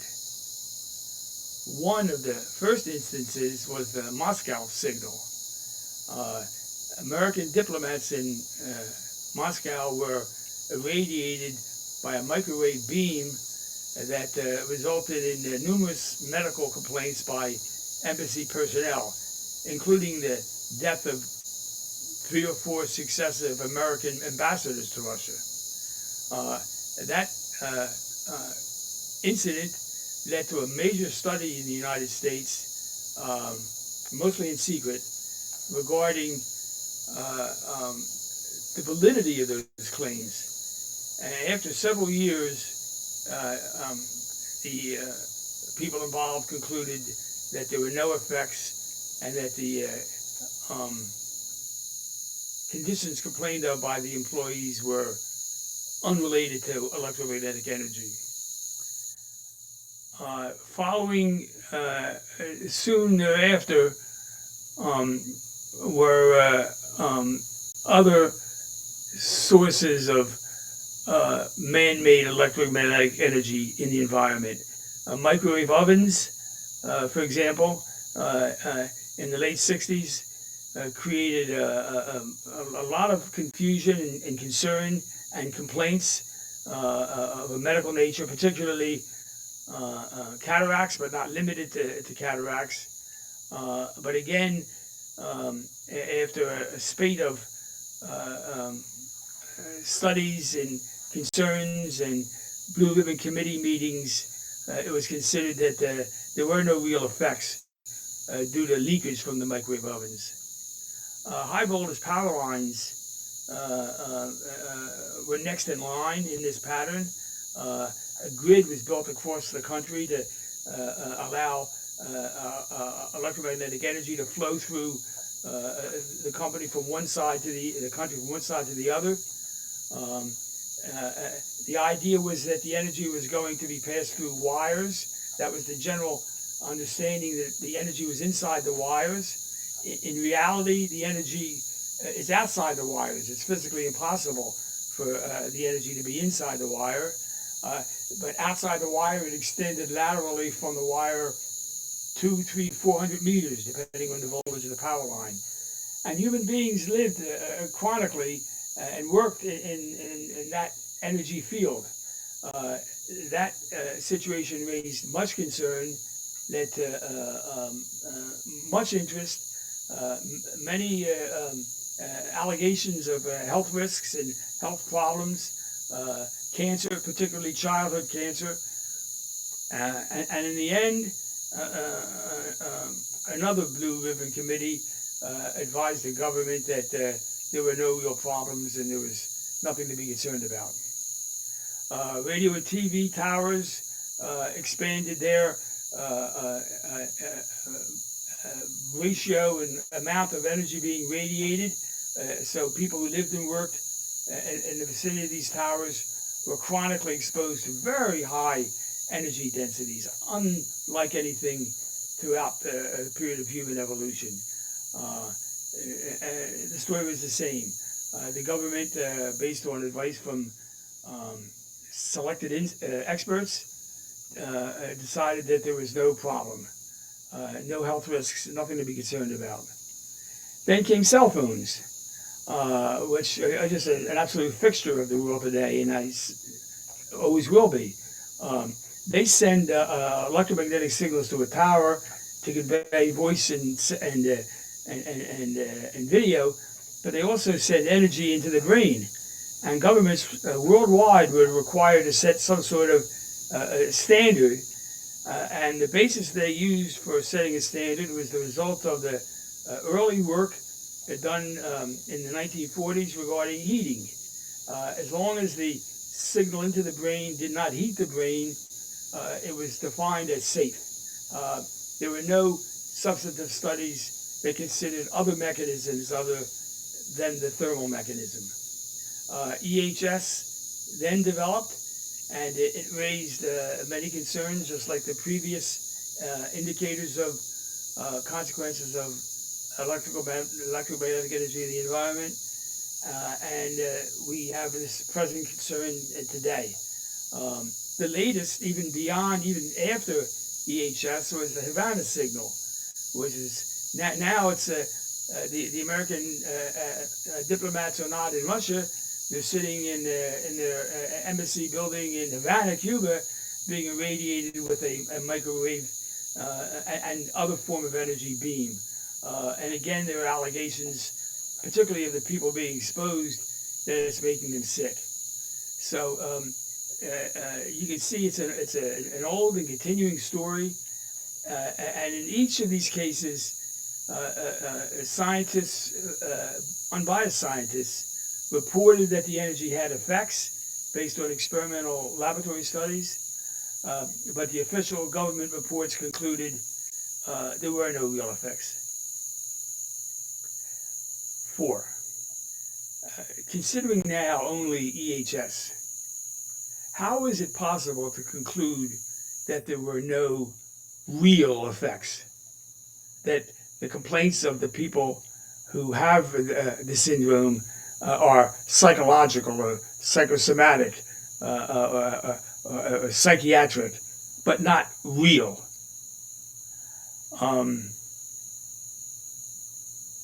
That failure was the only possible result of the published laboratory research, because invariably it was funded and controlled by stakeholders.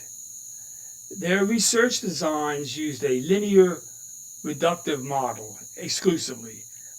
If a little energy really does something, then twice as much energy should do twice as much. If it doesn't, then we reject the hypothesis initially that it did something. In addition to the limitation of a linear reductive model, the assumption was made that heat production was the only possible coupling mechanism between electromagnetic energy and the body. This research design was a complete misfit for the phenomenon of EHS, which is linear and non-reductive. Consequently, the results of the stakeholder-controlled research were inexorably negative, and they politically overwhelmed and continue to politically overwhelm the results produced by unbiased investigators. Lastly, why aren't nonlinear, non-reductive studies on EHS done today? Money. There aren't any sources of funding for unbiased investigators. Consequently, the outlook for people suffering from the syndrome, the electromagnetic hypersensitivity syndrome, is bleak. I'll answer any questions that I can.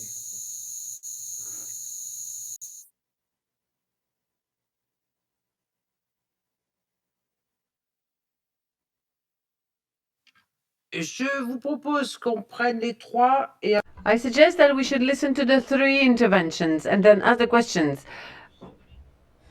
Mr. Marino was not really optimistic.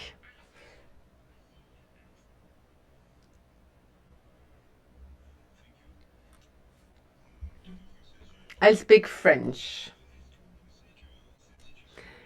Do you think the situation you describe from your USA perspective, do you think the situation is a bit different in other parts of the world? I'm thinking, for example, about Russia. I have the feeling that they are less in denial of the effect of the waves. They protect better their population and they know that waves are weapons. Maybe that's the source of many problems.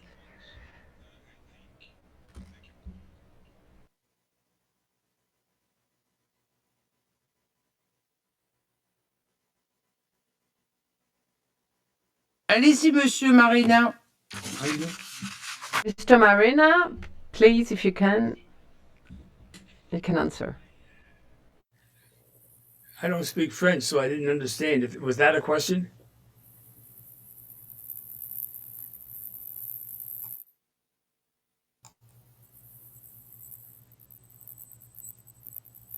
Vous voulez que je reformule?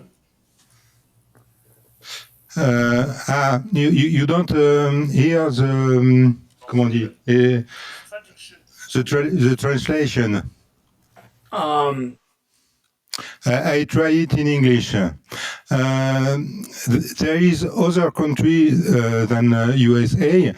I think maybe Russia has another approach of the problem and says that it is really a problem for population and maybe Russian people know that electromagnetic fields are weapons and maybe we have in other parts of the world some people who are better, mieux protégés, comme on dit. Protected. What do you mean? Thank you.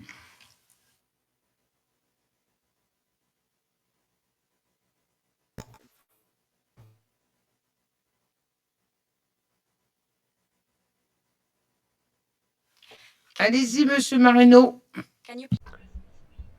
Go ahead, Mr. Marino.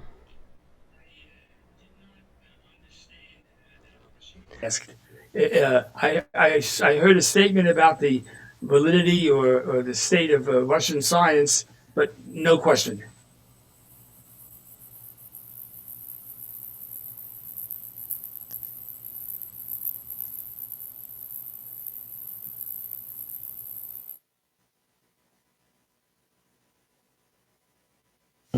The question of the Dr. Rafalovich was that one.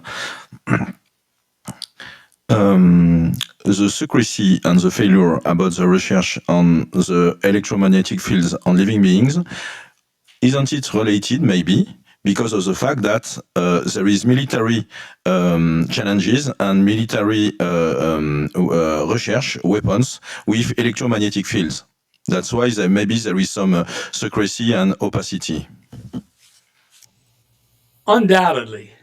The other arm of the resistance to recognizing true reality is the economic.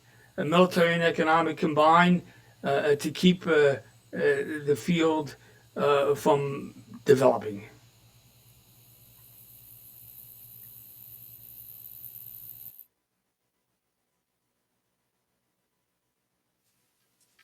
I have a question, Mr. Marino. Why we are going to win with pesticide like glyphosate in USA and in Europe? Why we don't arrive to win with electromagnetic fields? Because we have a lot of studies, but we can have the proof between electromagnetic fields and electro-hypersensitivity. You see, I don't understand why we have no correlation, we have no link between electromagnetic fields and the disease like electro-hypersensibility. Well, if I understand your question, it's why we do not have more knowledge about hypersensitivity. If that's the question, the answer is obvious. We don't have the scientific research to answer the questions that are being posed. I have to urge that it's a huge problem in itself with a historical precedent, which I described, but you referred to pesticides. That's a completely different problem. I see no link between the two, except that the same two factors. No, but the link, there is no link between pesticide and the electromagnetic field. It's about the lobby. Yes. The lobby is very strong with Monsanto, but we arrive to win with Monsanto, and we cannot arrive to win with electromagnetic fields. It's Yes. I want to say. But I must say that you use the word lobby. What the lobby consists of is a set of owned scientists. The people who testify before government panels are experts. They have PhDs, they have MDs, and they have massive conflicts of interest. So if you're going to break this cycle that you're talking about, you have to have people who are before the councils of government, who have the proper education, who are going to talk about science and not anecdotal results, but are unbiased and unbought by the moneyed interests, namely the military and industry. The hub that makes this thing work is the scientists who are going to testify misleadingly or falsely. And there's a huge history of that occurring. That's where this cycle has to be attacked and broken.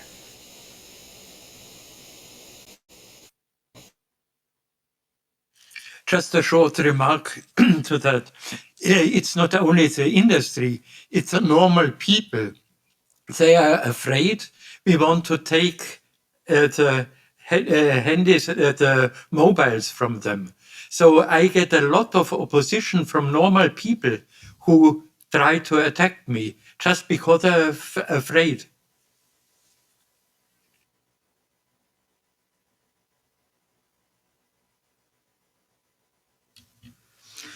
Juste pour ajouter à ce qu'il...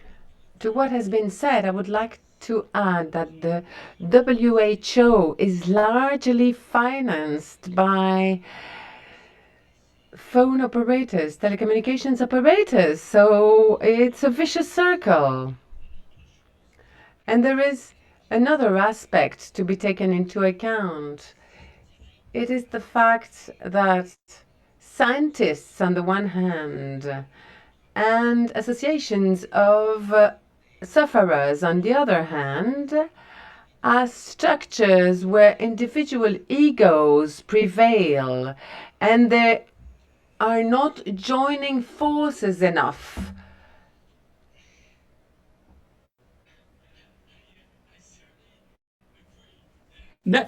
Nevertheless, we have a scientific based question that is fundamentally not scientific, but legal, and the decisions are going to be made on the basis of values that are accepted by our legal representatives.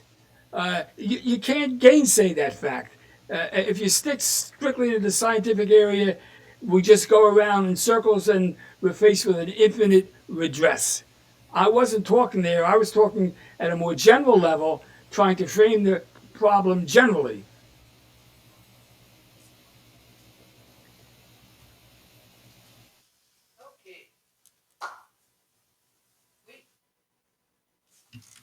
Thank you.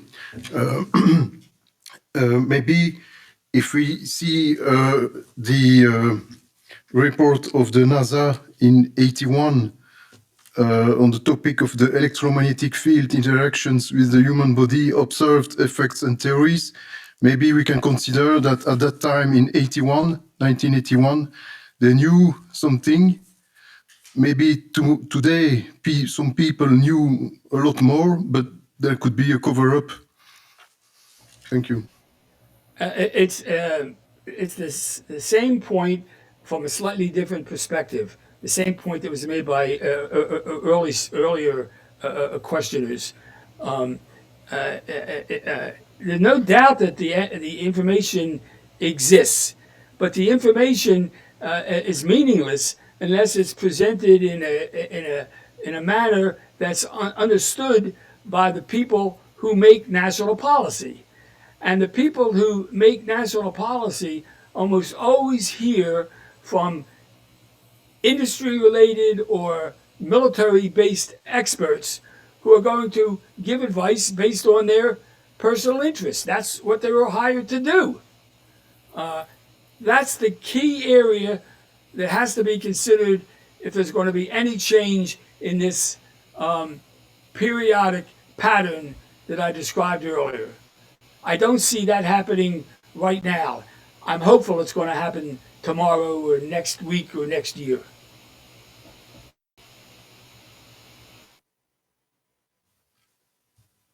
Ok, nous allons passer à l'autre. All right, we're going to give the floor now to the next speaker because the questions we are raising are already related to the third panel because we're already trying to understand why we have obstacles and then what we could do to unlock these policies. So I would like to hand over now to the next speaker, Dariusz Leżinski, who's going to tell us about his hypothesis. He's online? No, he's with us. Welcome. Welcome to the club. I'm very sorry. I thought you would join us online. So you're going to tell us about public health scientific facts because you believe that this is a neglected neurological syndrome. You come from the Helsinki University in Finland. You are a science and policy blogger, Radiation and Health, chief editor of Radiation and Health, and you have done research on electromagnetic fields and health. You wrote 2 articles about EHS, and I would like to hand over to you immediately. You have the floor. Thank you very much, and thank you very much for inviting me. So let's start with electromagnetic hypersensitivity. It exists, but we have one major problem already mentioned by Andrew Marino. Our science is of very poor quality, and scientifically, methodologically, it is unacceptable. Next slide, please. So first of all, individual sensitivity. There is well-known phenomenon of individual sensitivity. There is no problem. We know it in science. We know that there is individual sensitivity to other types of radiation, like ionizing radiation, ultraviolet radiation, ultrasound. Everything depends on how much this radiation we are applying to human being. And so logically, and per analogiam with those other types of radiation, individual sensitivity to wireless radiation must exist. Next slide, please. And there are some examples from current studies. Maybe they are not best, but indicating that individual sensitivity exists. For example, in epidemiological studies, when scientists were looking at possibility of development of cancer due to exposure to mobile phone radiation, in the highest exposure group, people who used the most cell phone, only few had increased risk of developing brain cancer. Not everybody who was highly exposed had this increased risk of developing brain cancer. In US National Toxicology Program, this rats and mice study, in this highest exposed group of inbred rats, which are genetically very, very similar, only few have developed cancer, even though all those rats in this highest exposed group were exposed to the level of radiation that was on a border or of warming up their body or warmed up their body up to 1 degree Celsius. Only few of those rats developed cancer. So meaning majority of them, even though they were all the same inbred rats, they didn't develop this problem. And of course, this is very common in laboratory studies, in vitro exposed cells, either animal or human cells. Different types of cells have different sensitivity. In different way they react to electromagnetic fields. So it is scientifically, not only logically, but also scientifically justified to claim that the individual sensitivity exists for wireless radiation exposures. Next, please. I published few studies recently. First one was a review of scientific studies on EHS. Another was review of health policies on EHS. Then is questionnaire study that I just finished, and it will be submitted this month for publication. It is questionnaire study asking electrosensitive people how their diagnosis was made. And finally, opinion article where I call for consensus debate on mobile phone radiation and health, and asking, are current safety guidelines sufficient to protect everyone's health? Next slide, please. So in this first study, few conclusions from this review of EHS research to date. First of all, majority of the studies didn't find any link between EMF and EHS. But there are problems. EHS studies have examined solely acute exposure, so meaning people were exposed, and then they were during exposure or just after were asked what they feel. Some people complain that they can get symptoms much later, that it takes hours or even days. So these studies couldn't detect it. Another very big problem is scientists don't know whether EHS volunteers volunteering for this kind of studies have correct self-diagnosis of EHS, or whether the diagnosis is incorrect, and then this experimental group is contaminated with non-EHS persons. And when we have several non-EHS persons in such group, all this statistical analysis afterwards doesn't work. And we can think about extreme situation that none of those volunteers had really EHS, but they had something else causing their symptoms. So this is the problem, very big one. And then, of course, there are those phenomena of nocebo and placebo, which are, nocebo especially is being used to explain what is EHS, that it is just a psychological, mental problem. But those phenomena, nocebo and placebo, they indicate how our mind can affect our physiology. And therefore, it makes that studies on EHS, when we ask, how do you feel, are unreliable, because nocebo and placebo, they can affect, our mind can affect our physiology. How do we feel? And then, of course, this opinion that there is no causality link between EHS and EMF is unproven, because research data is of insufficient quality to prove this. And research should focus on finding biochemical markers for the diagnosis of EHS. Next slide, please.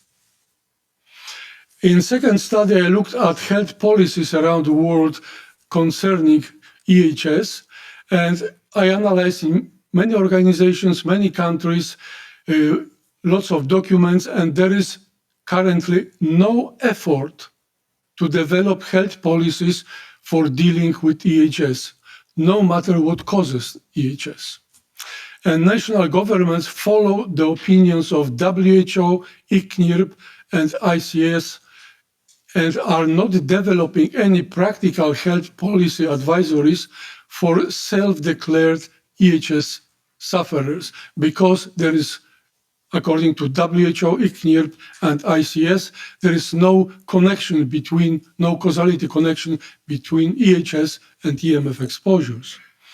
And symptoms experienced by self-declared EHS persons affect their well-being, and according to Constitution of the WHO, they are a health problem. So it is not only this, whether we can prove other health problems, just this affecting well-being by being worried and concerned about EHS by EHS people is enough to be defined as a health problem which should be taken care of. And independently of what causes EHS symptoms, this admitted health impairment should be dealt with globally by developing some uniform health policy around the world. Next slide. Then I know from my own experience dealing with EHS people that very many EHS persons claim or informed me that they have a physician diagnosis. Therefore, I thought, what if some physicians somewhere around the world, they know something or they have some better ideas, and maybe they have some knowledge that could be useful for studying of EHS. And I sent to volunteers questionnaire, and it shows, after analyzing this questionnaire, that currently it is not possible to medically diagnose any ailment as being the result of EMF exposures. And this so-called medical diagnosis of EHS are based solely on the anecdotal evidence presented by EHS persons.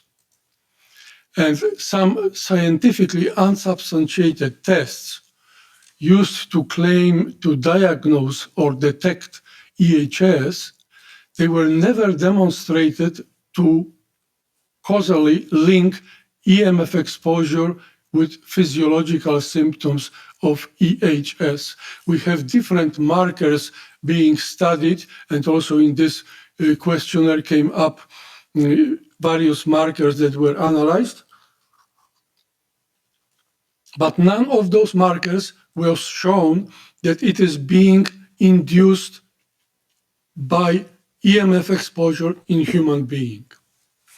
And of course, then further research using biochemical methods and controlled EMF exposures in volunteers is needed for identification of relevant set of diagnostic biomarkers.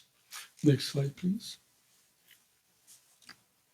And then, of course, we have these opinions about EMF exposures and health effects that are, when you open Google and listen to what is said there are basically two opposing groups saying everything is being caused by EMF, nothing is being caused by EMF, and some people, like myself, in between. And so I recommended convening a roundtable debate that would assess the current status of the science on wireless radiation and health, including those diverse opinions on EHS, because they are. And this roundtable debate would review the adequacy of the current safety guidelines, because this is the problem. Are those safety guidelines sufficient? Some people say yes, some people say no. And of course, in this current situation, where there are significant gaps in knowledge, and the situation of the to-date executed studies are largely considered of poor quality, and this is general notion, or let's say, on what most of EMF researchers agree. This is one consensus, that we know that science is of poor quality. Then it would be reassuring if scientists with diverse, often opposing opinions would come together and debate this science and figure out in which direction we should go. Is it really nothing, or is there really something? And therefore I ask, currently when EMF science is of proven insufficient quality, what is the scientific, ethical, and moral responsibility of scientists when they use this poor quality science to claim that human health safety is being already assured? Next slide, please. And in conclusion, research should be on general sensitivity, not solely on EHS. Research, EHS is nothing special from sensitivity. It is one of the symptoms of sensitivity or outcomes of different sensitivity. Research should focus on finding diagnostic biomarkers, of course. Varying sensitivity may lead to a variety of health-related effects, like cancer, like fertility changes, like neurological disorders, and like EHS in different people. Not every exposed person will become sensitive, and not every sensitive person will develop the same health problem. They will develop different health problems. And of course, this what is uncharted area completely is possibility of co-effects of EMF radiation and environmental pollutants, different chemicals which we encounter in our everyday life. We don't know about this almost anything. There is just handful of small animal studies showing that there can be co-influences of EMF and chemicals. Thank you.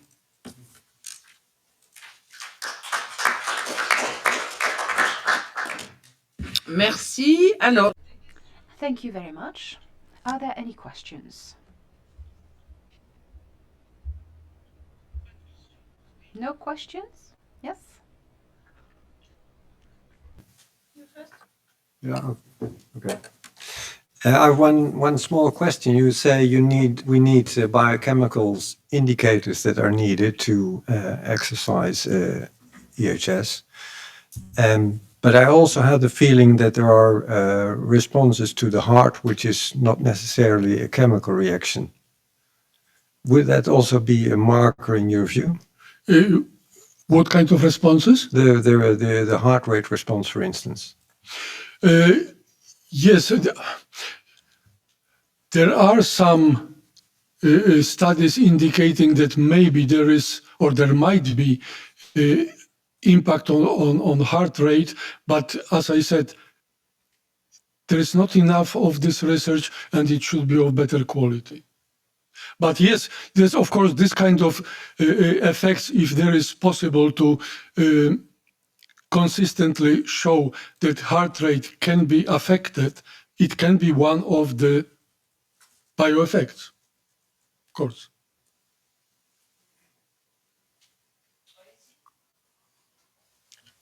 Hello, thank you. You said I have EHS, so I apologize because my brain fog is already setting in. I apologize if I'm slow. You said that with the medical diagnoses, they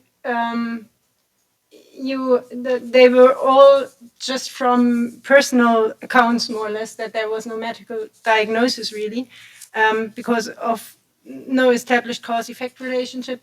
And at this point, I want to say that from the European Rights Court in Strasbourg, there is an extract or review of cases about industrial and environmental hazards. And in these cases, in this extract, there's this sentence, the extract was made from the house itself, that it is accepted as evidence, personal accounts are accepted as evidence in court if there is not enough science for clear cause-effect relationships. So we are talking about two different things. We are talking about two different things. One thing is proving that person has EHS and using some biomarkers to detect and diagnose EHS in population. This is one thing. And another thing is this self-diagnosis or stories, accounts of people who suffer of something, I don't know, is it caused by EMF for sure, or is it caused by some other factor?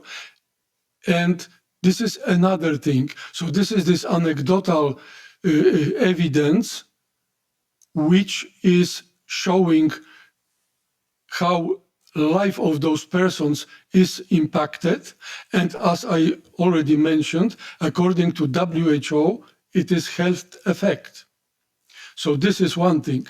But another thing is that these are very personal experiences of those persons, very different, very varying from person to person, from country to country.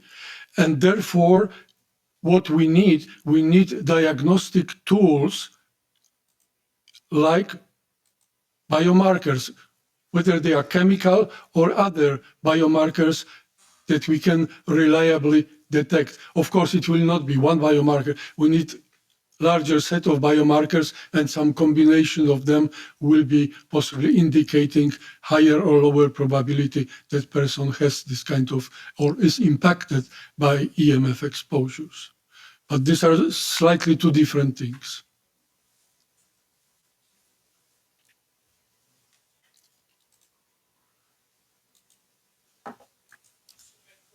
Alors, j'ai juste une petite...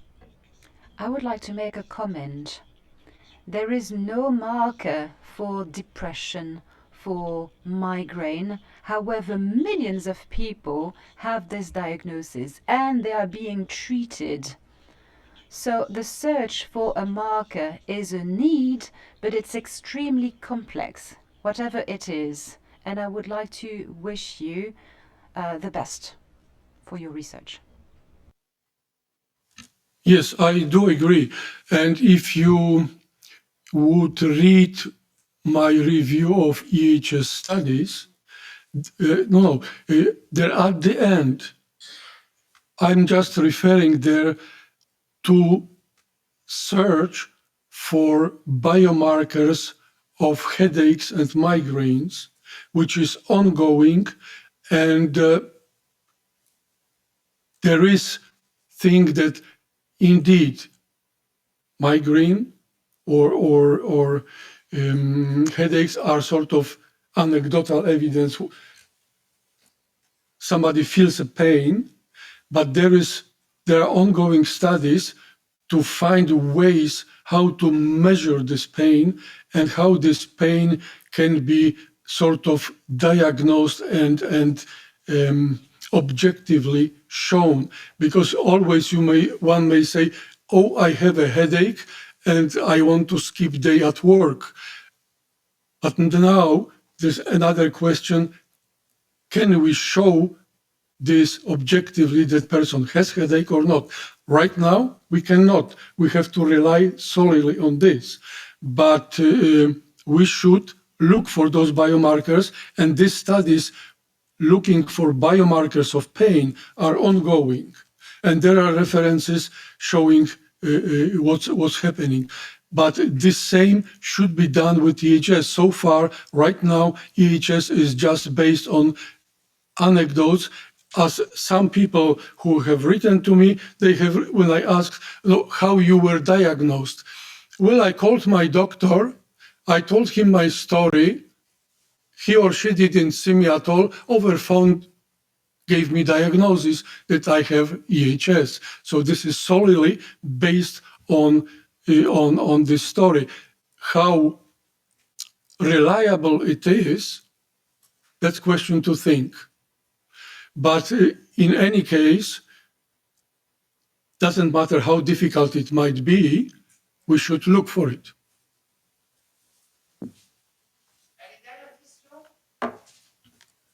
Maybe one last question? For having this meeting. I think there's this huge question in the room whether EHS is something that each of us can get. And the personal sensitivity difference is just some people have this initiation at lower thresholds or earlier in their lives. or if there's some genetic or epigenetic predisposition that makes us all safe, that only those EHS people might get problems. When I listened to Madame Stein, I understood that it's something like a sliding scale, or it's something that in most EHS people don't have any symptoms in the beginning, and then there's some event that starts the disease or the progression of the disease. And listening to that, I wonder if it really makes sense to look for biomarkers, because if it's a worsening thing that has recovery options in the beginning but not later, and then after non-exposure it gets better, I wonder if the outlook on finding biomarkers is so good, if the hypothesis is true that each and every one of us could get EHS. First of all, you don't know whether it is so. So meaning your starting point for your logical thinking is that you don't know, because you don't know whether everybody of us can get it or not. And as it is always with individual sensitivity, everything depends on dose. So meaning, if, let's think this way, now is spring season, some of us get allergies, and some of us suffer, majority doesn't. But there are some years where this spring is such that there is more pollen in air, more people get this, which on normally every year basis don't have it, but suddenly they get it on some special year because there was so much of pollen. And same thing is here, that when we go with this radiation exposure sufficiently low, then we are minimizing this, that vast majority of us will get something, but only small majority, those unfortunate to be more sensitive. And therefore, if we look at safety guidelines, and if we look, can we still lower our exposures and improve technology this way that it will work well with this still lower exposure levels, we are minimizing number of those people who will get sensitized to this radiation. So it is rather not this way that be desperate and say, well, everybody can get it. No, this depends on dose. So if we go sufficiently low, and exposure guidelines right now are fairly low, so there are not so many people suffering of EHS. But if we can press it still down, then we should improve this, that still less people will be so sensitive that to this very, very low doses, lower doses will be reacting. And as for biomarkers, it is always good to have biomarkers. When you have allergy, you go to physician, you get a prick test, and you know what you should avoid in your food, in your air, and so on and so forth. The same goes for biomarkers for EHS. If you have a biomarkers, once you have them, you may think about how to prevent those biomarkers to be activated, meaning you can figure out maybe there is some antihistamine that works for allergy. Maybe you can figure out something, some chemical which would work for your EHS symptoms and modify them or turn them off. So this is important part of biomarkers. One thing is diagnosis, and another is thinking, can we figure out some medication that would help people to live normal lives? Je voudrais passer la parole.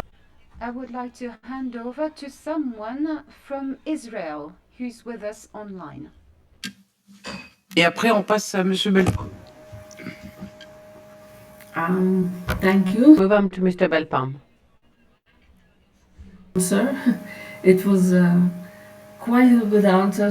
Some of our friends, sometimes there are the people, like Darius said, that always think in one way and some always in another way, and Darius is in the middle.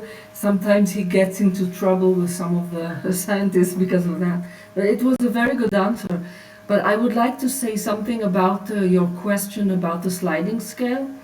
I took out one slide, which was important. And what I saw in my patients relates to several things that Darius said. One of them is that many of them really do have a genetic hypersensitivity. They are hypersensitive in their characters, in their behaviors, and they are sensitive to other things as well. The second thing I saw is some kind of, I call it priming, an event in early childhood. Many of the patients have a story. If you really dig in, and I'm good at occupational history taking, you find things like response to vaccines in early childhood, or a child who's very sick with some disease, with some fever in early childhood, or someone who fell and hit their head. There is some trauma. Sometimes it's even the parents got divorced when the baby was 1 year old, and this person becomes more sensitive, even besides the genetic factors. And then you have a long-term exposure to many factors. Many of my EHS patients were exposed for many years to air pollution. There was one who was, for example, he was a technician in the central bus station, and he was exposed to fumes from buses all over for 15 years. And there was a woman who lived across very near, like 2 kilometers near the most polluted place in Israel, with factories with a lot of pollution. And when she was exposed to electromagnetic radiation where she went, she developed the sensitivity much faster than other people, because she already had this long-term exposure to other things as well, which also links to what Darius said about the connections. I see the connections to various types of stress. It's not all the people who developed EHS have something in their background which caused them to be more sensitive, besides the genetic factors, other factors that they encounter during their life. I'll give just one example of a very strange case. I saw a man who was 40 years old with a lot of brown markings on his skin, like an old man, and he had epilepsy that didn't respond to any medications. It took me a lot of questioning. At the end, I discovered that this man was born in a city in the United States where there is an atomic plant, and it is on a beach, and they used to put the water of the beach to cool the plant, and everybody used to bathe in the water from the radiation. So it's no wonder that a person who had this exposure in childhood will later be much more sensitive to electromagnetic radiation than other people. I hope that answers some of your questions. Merci. Moi, je vais passer la parole à Dominique Belpomme. Je reviendrai sur ce que vous dites. I'll give the floor to Dominique Belpomme. I'll come back to certain things you said, because I do not entirely agree with everything, but never mind. I'll give the floor to Dominique Belpomme, who is going to tell us about markers, because Mr. Belpomme is different from others in the sense that he worked with a cohort of EHS affected people, more than 2,000 people, and he tried to identify markers. Precisely. I would like to make a remark about what has just been said. We need to distinguish the real causes from the risk factors. So there may be a cause for EHS, such as a chemical or an electromagnetic field. We should distinguish it from risk factors, which are favoring factors. For example, if we take tobacco consumption, smoking, you have, well, the fact of smoking is a risk factor, but the real causes are the carcinogenic molecules that are in tobacco smoke and the residual tar that you take in after burning. So causes have to be distinguished from risk factors. That's something I wanted to say in reply to what has just been said. First of all, I would like to reassure the electro-hypersensitive people in this room by saying that the medical and scientific community at the international level is united in the momentum to secure the recognition of electro-hypersensitivity. There has been many publications, not always easily accessible by lay people, but they exist. And to such an extent that I'm currently negotiating with the WHO and Dr. Marianne Herrera, who's the manager of the WHO Health and Environment Department, to organize, as we did it in 1997 in Atlanta, to organize. Well, we are trying to organize a similar meeting about electro-hypersensitivity. Well, all this to tell you that despite the opinions we hear all over the place and despite the obstacles, we're making progress. Science is making progress. It is slow, but it will get somewhere. And that's my optimistic view that I wanted to share with you. Now, there are three problems. Now we're talking about electro-hypersensibility. In the past, we spoke about electromagnetic fields and the toxic effects of electromagnetic fields. Now we're speaking about electro-hypersensitivity. There are three problems that physicians and scientists have to cope with: the suffering of the ill people and evaluation of that suffering and the medical diagnosis. And according to my information, WTO is looking at how hypersensitivity, EHS, can be properly diagnosed. And the true issue, it was said already, what is the share of electromagnetic fields as cause of electro-hypersensitivity? What we are showing is that electromagnetic fields are partly responsible, of course, but also chemicals are incriminated.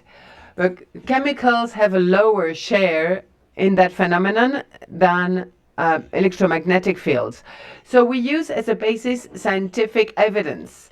We're not only bringing words to the table, we are looking at the scientific evidence published in serious magazines. Well, we worked on a cohort of 2,000 people. It's the largest series of people, the largest group of people that has been studied. Then each patient has been examined. It is not a questionnaire that has been submitted to them for them to fill in. It is an examination, a medical examination with anamnesis, a proper anamnesis, a neurological physical exam. And you'll see that contrary to what the WHO says, certain symptoms are objective. They are seen when there are skin injuries. Well, you cannot deny them. Otherwise, you deny medicine as a whole. And thirdly, the most important point is that in 25% of the cases, EHS is associated to MCS. And MCS can make it more complicated. the multiple chemical sensitivity, and in most cases, MCS has not been taken into account as associated and compounding EHS.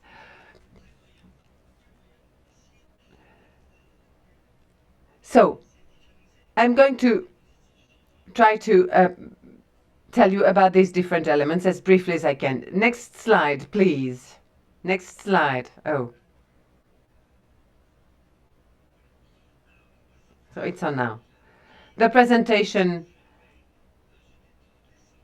is the following. We present here the results we obtained from the analysis of a large cohort of more than 2,000 electro-hypersensitivity and or multiple chemical sensitivity.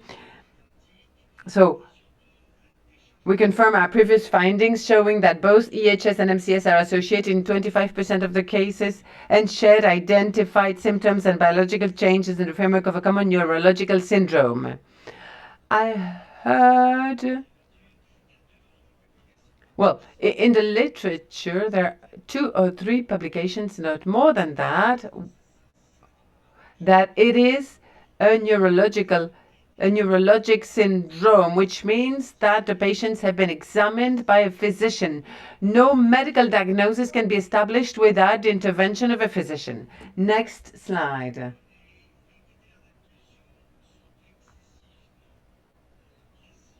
The inclusion criteria are very specific in our study.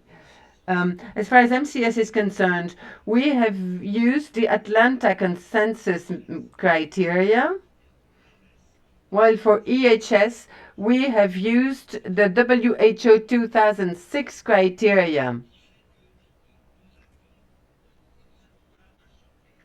And we have added to those criteria other criteria, which you are going to see.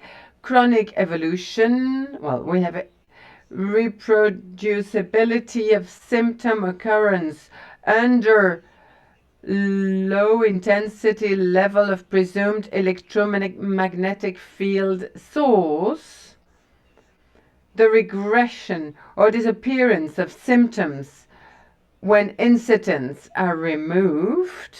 Well, these are the Atlanta criteria. What we add to those are the following criteria: the absence of any other known pathology accounting for the observed clinical symptoms, and the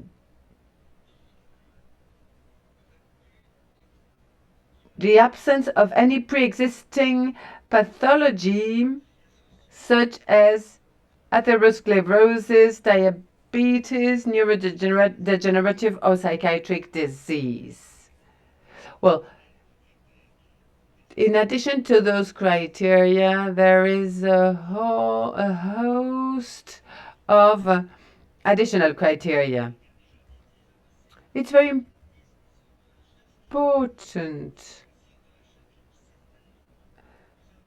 We have examined our patients as Hippocrates, just like Hippocrates wanted us to do it, by listening to what the patients said, but by also decoding in an unbiased way what they were telling us. Next slide.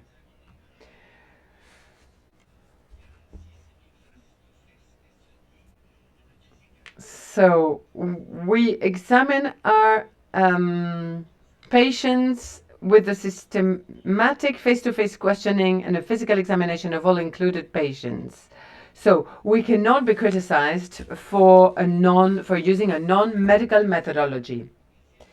So these are the evolutions of these 2,000 cases. Let's skip it. Let's skip the following one. No, this is very important because we have found out what everybody finds in the studies mentioned, well, in all the studies that can be found in the literature, a clear dominance of women. And there is no difference between EHS and MCS, more women than men.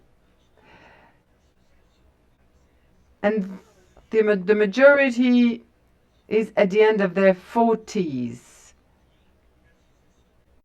and 85% of them have an association of EHS and MCS, as if there was a sexual marker, a genetic sexual marker that enables us to say that women are more hypersensitive than men. So there are more women than men in our cohort. Next slide. We confirmed that in 25% of the cases, there was an association between EHS and MCS. So out of 2,000 cases, 2,000 patients, well, all these people were examined by one single people. The analysis were carried out by the same lab specialized in identifying markers. So it's a very reliable study. Next slide. The symptoms. Well, it's quite complicated to read, so I'm going to try and summarize them. The main symptoms.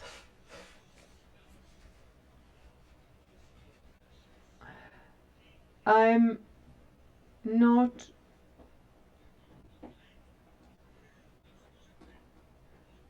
well, you've called migraine what I call headaches. But, well, we can discuss that.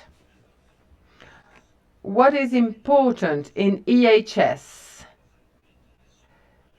is the predominance. Well, we compared with a control group, of course, 100 people were in our control group. There are significant differences in all symptoms. Expect hyperemotivity that were found among a number of control group patients. But for all other symptoms, there was a very clear-cut difference between the control group and the EHS patients. So we compared EHS with MCS. Well, both patients have headaches. You have MCS, you have headaches. You have EHS, you have headaches. But you have more frequent otalgia, earache, in EHS. Well, probably because those patients use their cell phones more than MCS patients, which accounts for their EHS. And also sleep disturbances and a tendency to have depression tendency. As far as MCS patients are concerned, we find more eye issues and more hear issues. And this is related to MCS, which is actually an illness which affects the upper respiratory tract. And we find more anxiety or panic in MCS patients. There are commonalities between both, but in terms of symptoms, there are small differences, subtle differences. How about combining both, what we call the mixed syndrome, EHS plus MCS? Well, we have a much larger number of symptoms. We have skin injuries, and these are clear objective symptoms. We have 46% of skin injuries when patients have both EHS and MCS, against 5% in MCS patients. But there are things that can only be seen when you examine the patient. So balance disturbances, imbalance issues, balance disorders. And we've also identified a crippling ictus, which is paralytic ictus. Well, these ladies become paralyzed all of a sudden. they're totally paralyzed, and or one limb or two limbs are suddenly paralyzed, and the paralysis disappears a little while afterwards. It's what I call paralytic ictus. This is typical of EHS only. Oh no, it also occurs when EHS is associated with MCS. There is more confusion when the syndrome is the mixed syndrome. There is more sleep disturbance and ear, nose, throat issues. So the symptoms are much wider and much stronger when both pathologies are associated. Next slide. Next slide, please. These are the kind of injuries, skin rashes, that appear in 45% of the cases of EHS and EHS MCS patients. You cannot deny that these symptoms are frequent and objective. WHO is aware of that. They are aware that EHS is not some kind of mental illness or imaginary illness. It is a medical condition, just like any other one. We have spoken about biomarkers. Of course, there was a meeting that bring together more than 30 specialists in the field of electro-hypersensitivity who co-signed this consensus-based article. In order to make a medical diagnosis, you need biomarkers. And a biomarker does not need that there is an etiological diagnosis. The only thing you do is the diagnosis of a certain biological condition that can lead to the diagnosis of the illness. So the biomarkers, we're going to skip vitamin D2, D3. Histamine is a marker because it increases in more than 40% of the cases, just like migraine or headaches. So IgEs, not significant, but the protein S100B. Intensive care unit physicians have shown that there is an infection in the brain. There is a brain trauma. It is an examination that is carried out in an emergency case when there is a cranial trauma. So the nitrosative oxidative stress is also a clear marker. And it shows the opening of the brain-blood barrier. And also HSP27 and or HSP70, which are markers of cellular stress. These markers are very high in certain cases. And certain patients also show an autoimmune response by the increase of the secretion of the anti-myelin P0, which is a protein of autoantibodies against that oppose this protein. Myelin surround nerve cells, and it shows that there is an autoimmune response in those patients. There is also a decrease of the hydroxymelatonin sulfate. There is less hydroxymelatonin sulfate in 80% of the cases, while in 10% of the cases it actually increases, but we don't know the reason for that increase. Is it a hyperproduction under the effect of electromagnetic fields or under the effect of certain chemicals? Because it is secreted by the pineal gland. Now we're stepping into a field of biology that should enable us to better understand the syndrome. Biomarkers. In between 14 and 24% of the cases, we have not found markers. So the markers are not an exhaustive, a comprehensive solution to everything. Next slide. This is what happens in the different patterns, EHS and CS. 14 to 24% of patients do not have markers, and all of a sudden there is 1, 2, 3, 4 markers.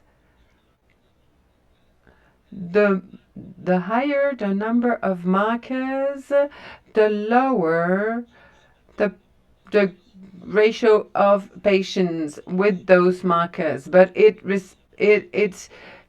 matches the very definition of marker in cancerology. Next slide.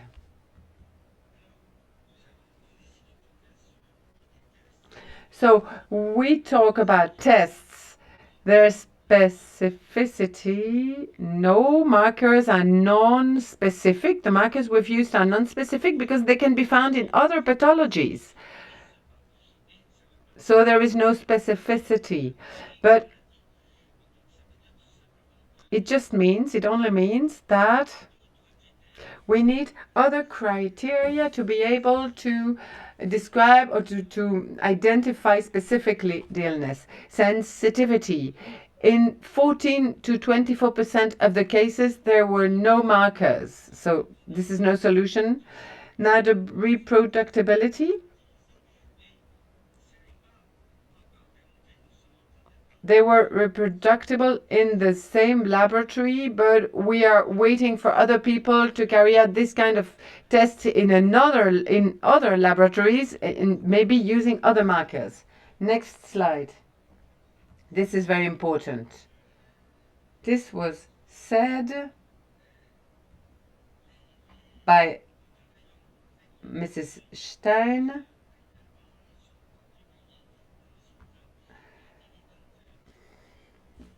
There is a research team that is currently publishing their results. No ordinary RMI is going to be helpful, only the functional RMI. But there are very few centers where that kind of IRM is carried out. So other radiological investigation methods have to be used, like the transcranial Doppler ultrasonic technique. It's confirmed in a number of cases that there were issues with the medial brain artery. So we have an objective characteristic that proves that this is a true pathology. And we have used the encephaloscans that we spoke about earlier. They show us a very important point, but we also used what the Americans called SPECT, that is a single photon emission computed tomography technique. And everything, all these methods show that there is something happening in the brains of the patients. Next slide.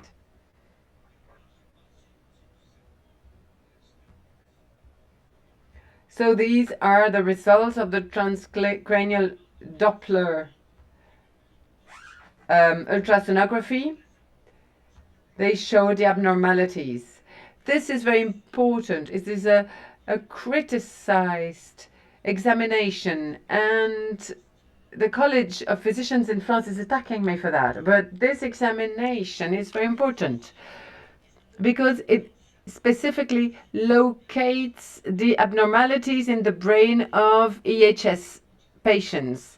So on the left-hand side, you have a normal patient, a normal person, and on the right-hand side, an EHS patient. There is a French patent on this technique, but it's taken over in the United States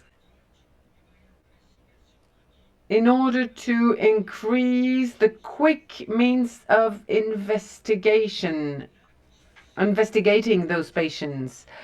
When you see the blue columns, there is a drop in tissue pulsing. So on the left, it's the right hemisphere of the brain, and the right-hand side, it's the left hemisphere of the brain.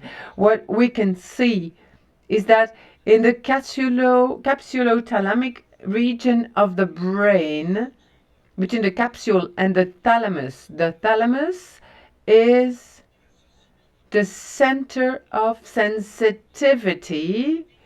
There is a pulsatility, a pulse deficit, and this examination is 100%. Through that examination,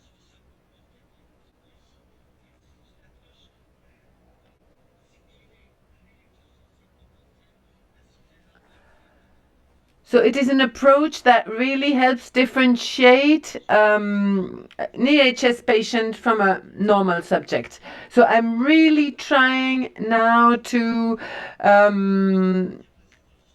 reinstate this kind of examination, which was much criticized in France, which is still much criticized. We can here locate the abnormality. And there is an injury in the limbic system. This is clearly shown here by a functional MRI brain scan.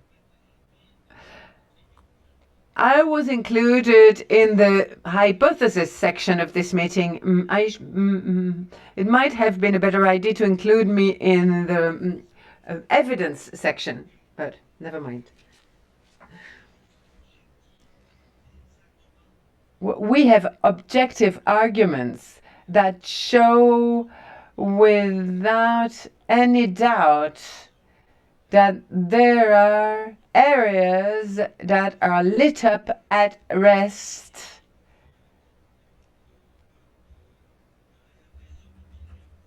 It's called a modular network deficit, DMN, abnormal default mode network. So we're working on concrete evidence. Next slide. The same here. SPECT. There are abnormalities which are very visible. They have nothing to do with, this shows that EHS has nothing to do with an imaginary disease.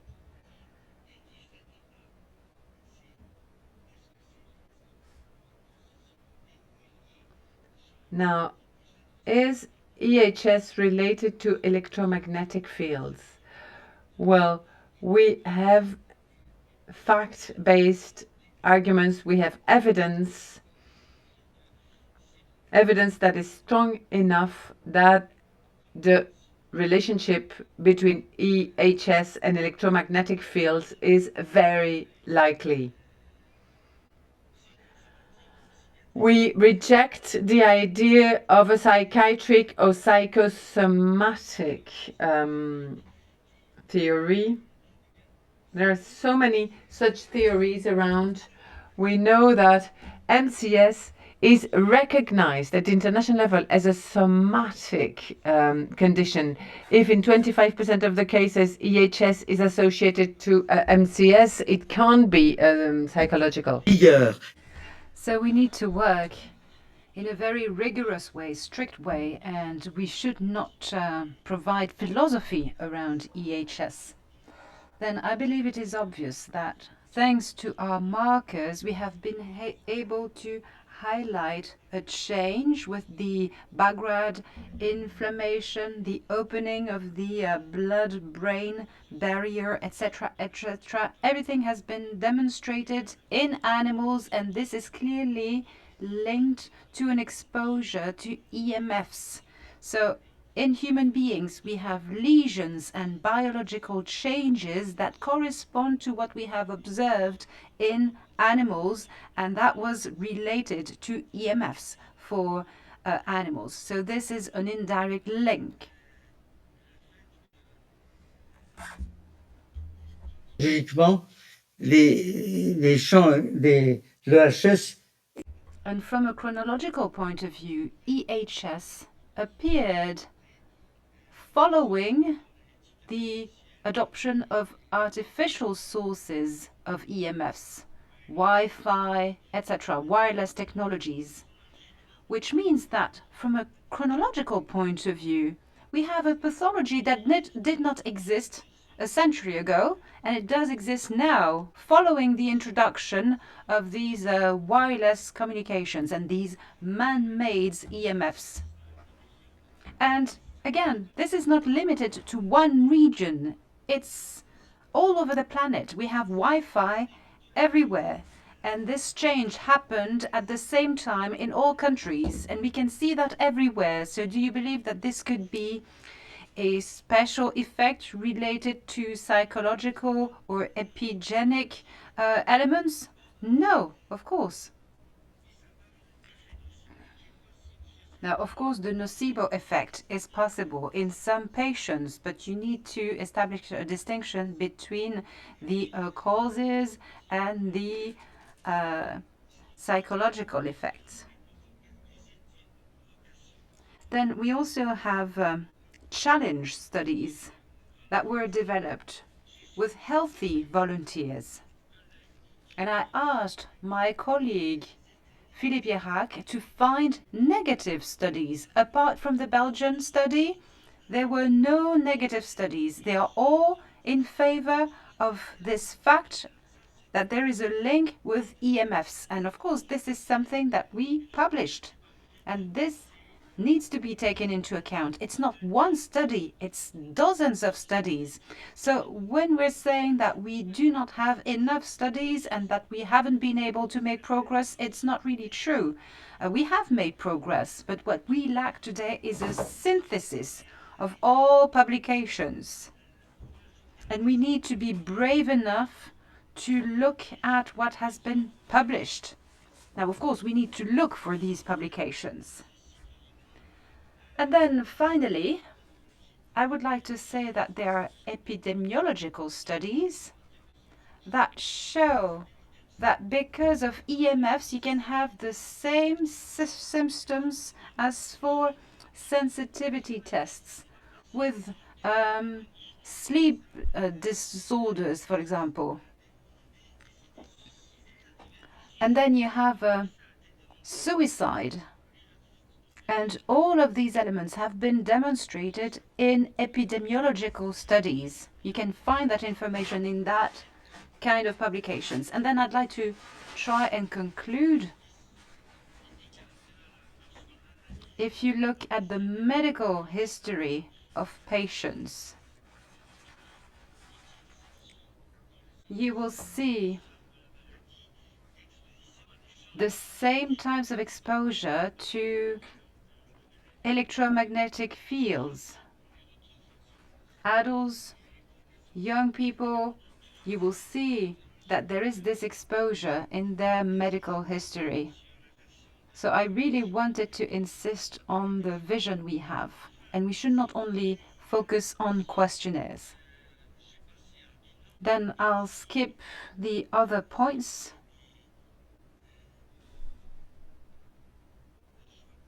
Sorry, I can't read. But yes, EMFs cause lesions. And Dimitris told us about other effects, about molecules. And these are genetic facts. But you know, this is very complicated because it can be genetic, epigenetic, or another phenomenon. Biology is something that is very complicated. You need to be a biologist to understand. And I believe that in front of me, we have a person who understands the problem and sees where the problem lies. But all of these findings are not absolute facts. But this publication was analyzed by a reading committee, and it is considered as a highly probable hypothesis. So I believe it is important to reassure the EHS patients because we are making progress. Maybe one last point. I have many other things I wanted to share with you, but I would like to tell you that in 10% of the cases, MCS actually precede the occurrence of EHS. So there might be a chemical cause that appeared before the occurrence of electro-hypersensitivity. And that's where I sometimes disagree with what we can see in scientific literature, because EHS should be defined, as it is the case for MCS, as a lowering of the tolerance threshold to EMFs. And for MCS, it is related to the threshold related to the exposure of chemical products. So in my view, MCS and EHS are part of the same neurological disorder. Then as to the WHO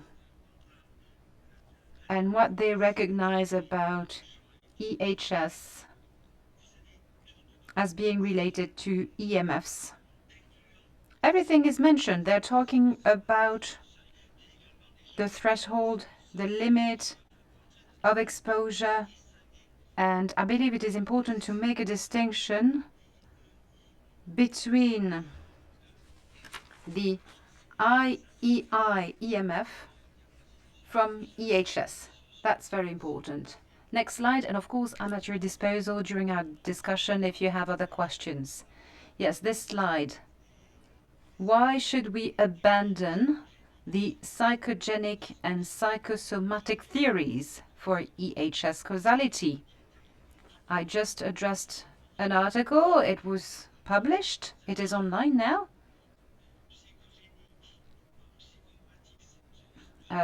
And I read in English, psychogenic or psychosomatic symptoms do not mean causality. That's very clear. It's not because you have psychogenic or psychosomatic symptoms that you have the cause. Not at all. You have to find the cause of that psychosomatic symptom. So people who say that this is only a psychogenic problem do not understand the problem. Then you have objective psychopathological changes with the oxidative stress in EHS patients. We wrote an article about this. So that's very clear. It's not specific, but this is a possible explanation. As it was highlighted by Dimitris earlier, it has a role to play in the mechanism, but it is not the only issue. Okay, I have to stop here, so I'll stop here. But of course, it doesn't mean that there is no nocebo effect that actually can be added to the cause related to chemical products and electromagnetic fields. Of course, nocebo effect is always possible. That's the Pavlov reflex. We cannot question that. But if you have a nocebo effect, it's because you have a cause. There is no nocebo effect if there is no cause. So this does not exclude the causality for EHS and CMS. Thank you. Bon, il y avait beaucoup d'informations. Est-ce qu'il y a des questions? Thank you very much. That was a lot of information, and we're behind our schedule. Do you have any questions? We did some study of S100B, a long-term study for people who first were not irradiated at all, and later, after 1.5 years, only very low doses. About highest was 100 microwatts per square meter. We did see an increase, even with this little irradiation, an increase of S100B. Not very big, statistically questionable, but what I want to say, maybe at least this parameter is not a marker for electro-hypersensibility, but just for much radiation.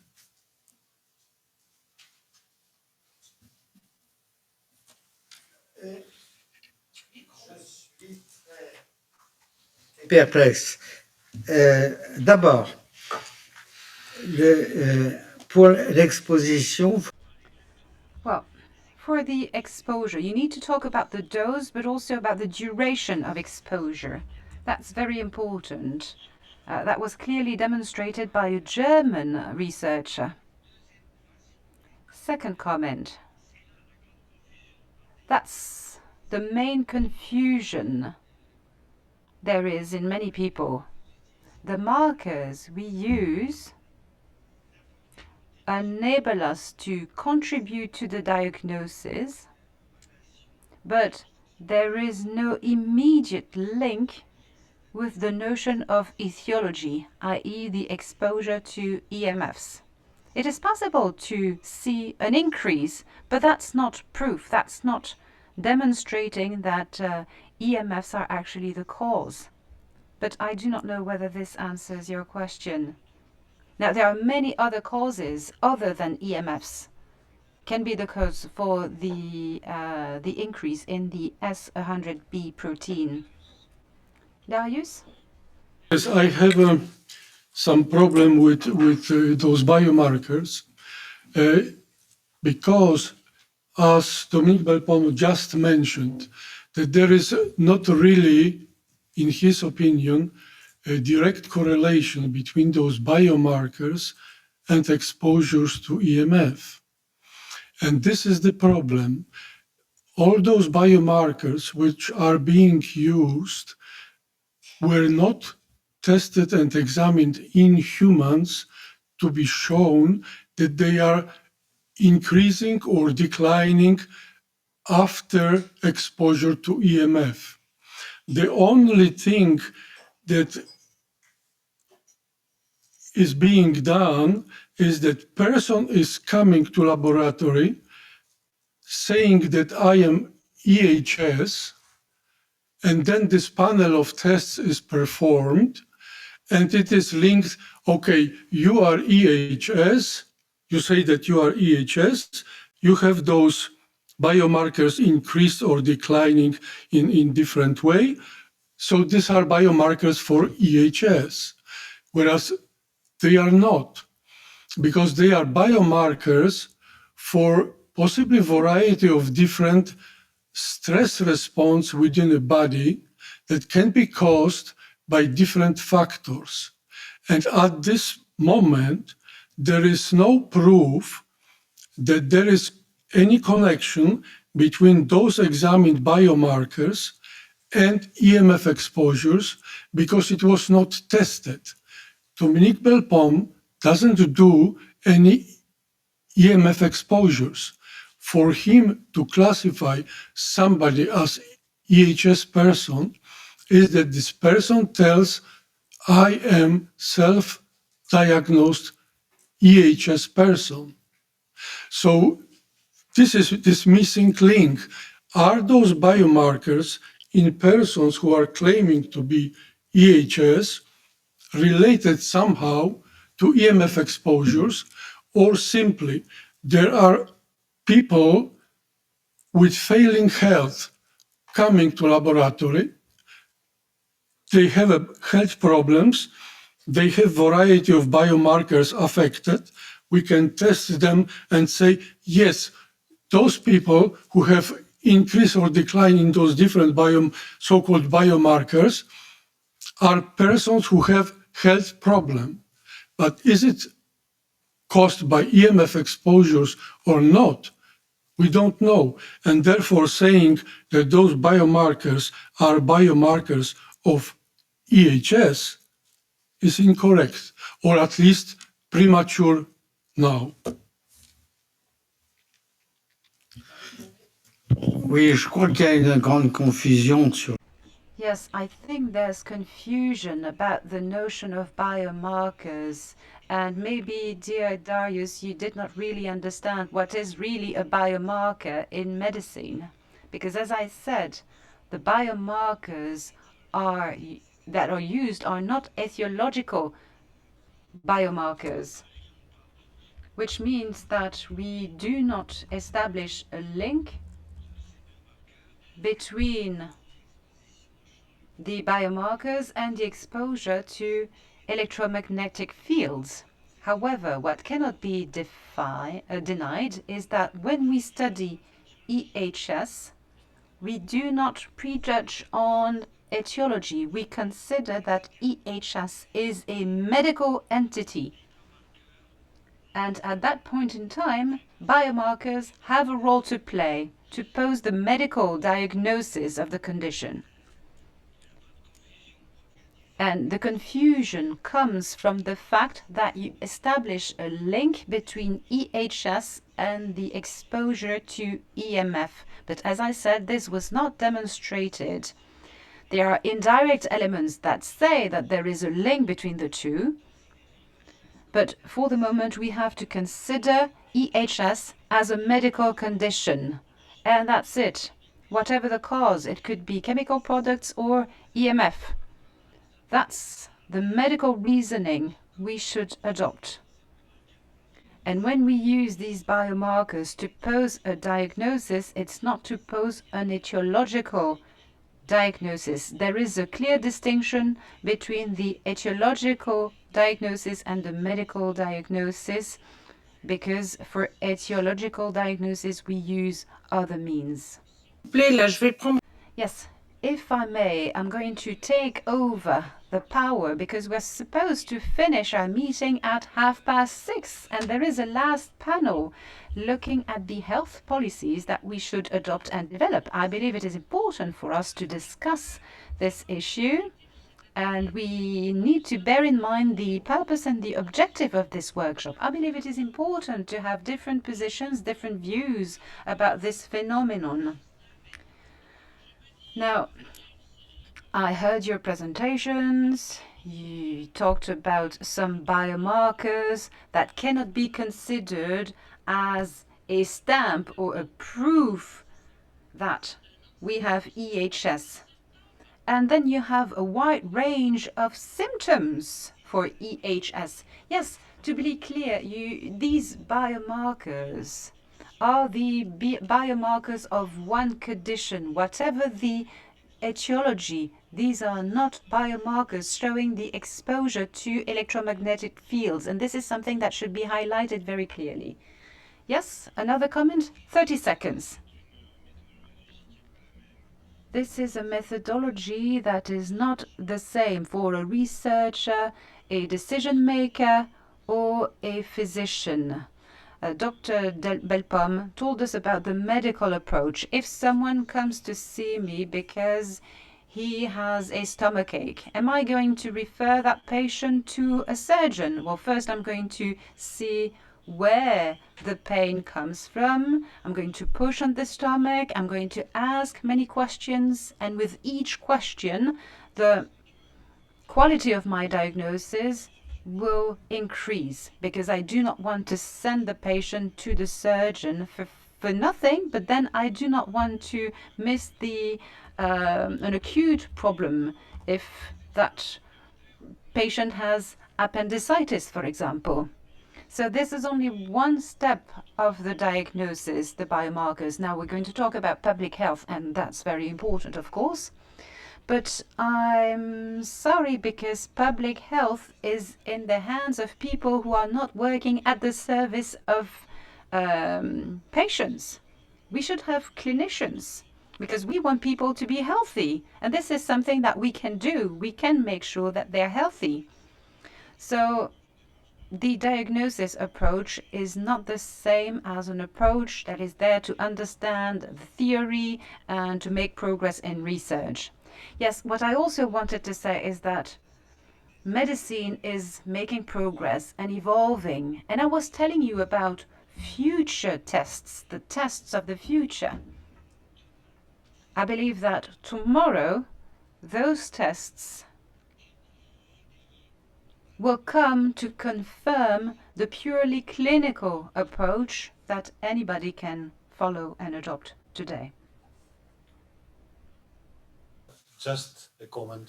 I believe the work of just one comment. I believe the work of Dr. Belbom and Dr. Irigaray on objective biomarkers is extremely valuable. The people who are suffering from this condition, they are in need of this kind of work. They need objective biomarkers, and there was a positive comment of Dariusz Lesinski that he said that we have to connect these biomarkers with EMF exposure. In this direction, there were also some very important provocation studies, and one example is the McCarthy et al. 2011 study in which Andrew Marino participated. This is an example provocation study, and this provocation study used ELFs, used low frequency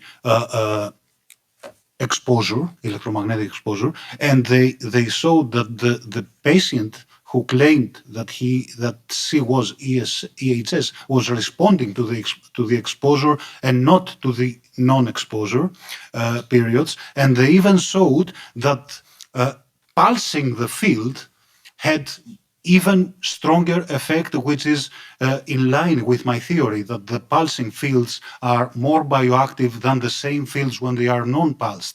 Also, there are some biomarkers that they were examined by the group of Belbom and Irigaray that, for example, oxidative stress, which is found in 97% of the studies with EMF exposures by Yakimenko studies.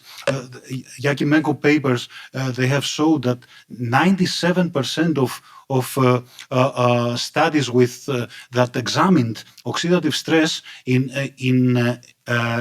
different biological systems that were exposed to electromagnetic fields, they indeed showed oxidative stress. So, and also there are studies that they have showed that the blood-brain barrier is opening irregularly, is destroyed, is disrupted after EMF exposure. So these are all indications that they are in support of certain biomarkers used by the group of Belbom and Irigaray, and I believe that all these should be connected, all these indications should be connected in order to have a more complete assessment. Thank you very much.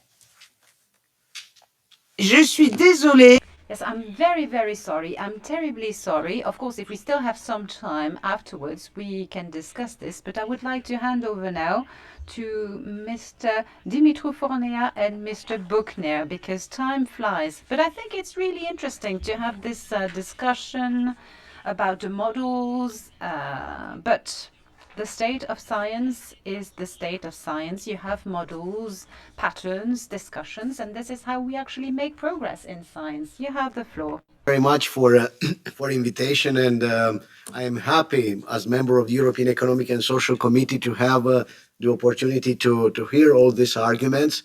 We did two opinion on these aspects, but not on necessarily on electromagnetic hypersensibility. We did on the digital identity and all the technologies which is related with the proliferation of this electronic communication devices, and also the societal and ecological impact of the 5G ecosystem.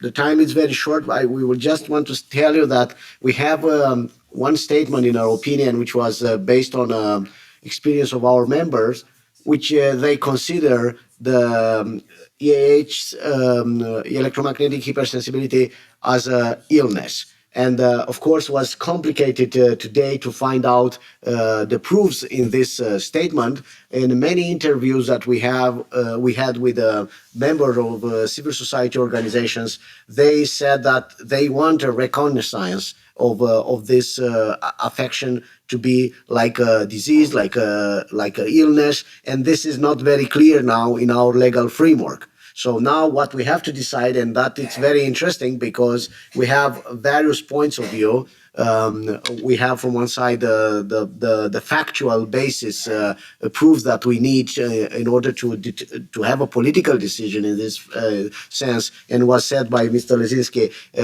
this kind of biomarkers with this kind of proofs. Mr. Belpom has described the entire mechanism and the information which gathered during its experience, and of course some of the processes which are very hard to be seen with bare eyes and needs more investigation in member states, and I think openness from the society and scientific environments in order to understand all this argument. And Mr. Panagropoulos has also described factually, we can say, what happened with some phenomenon in this field, with this pulsatory effect, stroboscopic effect, multiplexation. All this has been discussed, and all the information that we have in the field are from whistleblowers. That is the problem. Nobody has discussed this openly with us. But it's important that the academic environment, because you have to decide interdisciplinary and to support the European Parliament, and we as a representative of civil society organizations, we need these proofs in order to debate and to have a political response on this disease. We had these debates before, and we said here, and we highly appreciate Madame Rivasi, because it's a little bit, how to say, it's foreseeing what can happen in a certain field. We had the same debate with the asbestos, for example. Nobody recognized it at that moment that we might have problems, and was a lot of defense, and we had the same problem with the Teflon, with DuPont and other companies which has been involved. So with the time can appear, if has started this discussion, I think it's good. In the aviation, we discussed in the post, we have the just culture principle. Whether it's a problem, you have to report it, and the person, it's taking seriously into account. We have in the working, in the working condition for aviation for our trade union, we negotiated this principle. We have recognized the professional affections in Bilbao for those which are working under this electromagnetic fields, for example, the rail engine, the mechanics from railways, some people which are working in aviation, the cockpit pilots, and all the some of categories which they are recognized as professional disease. So why not, in the moment, we will have more and more information, and we will design better, because this is not an anti-technology discussion. It's only about how to improve the design, the aménagement de territoire, how you can improve the deployment of the technology, which is obvious, very useful. We are using this, but if we have claims from the citizens, even if it's one citizen, we have to take them into account and to process these claims. And based on the precautionary principle, which this group, the Greens in the Parliament, is very careful with them. I fight with them sometimes on the mining industry, because they defended also some in the cyanide use in the gold mining industry, for example. We had big debates here and big discussions. So I think we don't have to see it as a war. We have to see it as a necessary step in advancing in humanity progress with this technology, using friendly the technology, but also at the same time not damaging the environment, not damaging the human life and the life of animals and beings which are around us. We have to be aware and awaken. That is the message. And we are ready to support, and we get already with Romanian organizations, they are calling themselves Stop 5G, but they are engineers. Don't imagine that they are mystical. They are engineers, whistleblower from the telecommunication industry, and they provide us with a lot of information and with a request to start to work on this path, because lots are to come. Imagine only what will happen with electromobility. When you have an entire battery under your ass and you will travel with that. Imagine what will happen with the deployment, massive deployment of this technology with the AI or tactile internet or other applications which are very interesting, but not always necessary, or they can work in the control environment. Thank you very much, Madame Rivasi. Merci beaucoup. And hope to see you as partner in this debate. And this is just the beginning. This is my feeling. Merci. Merci. Thank you. I'm going to give the floor to Mr. Bushner now, but you only have 5 minutes, Mr. Bushner. I'm sorry for that.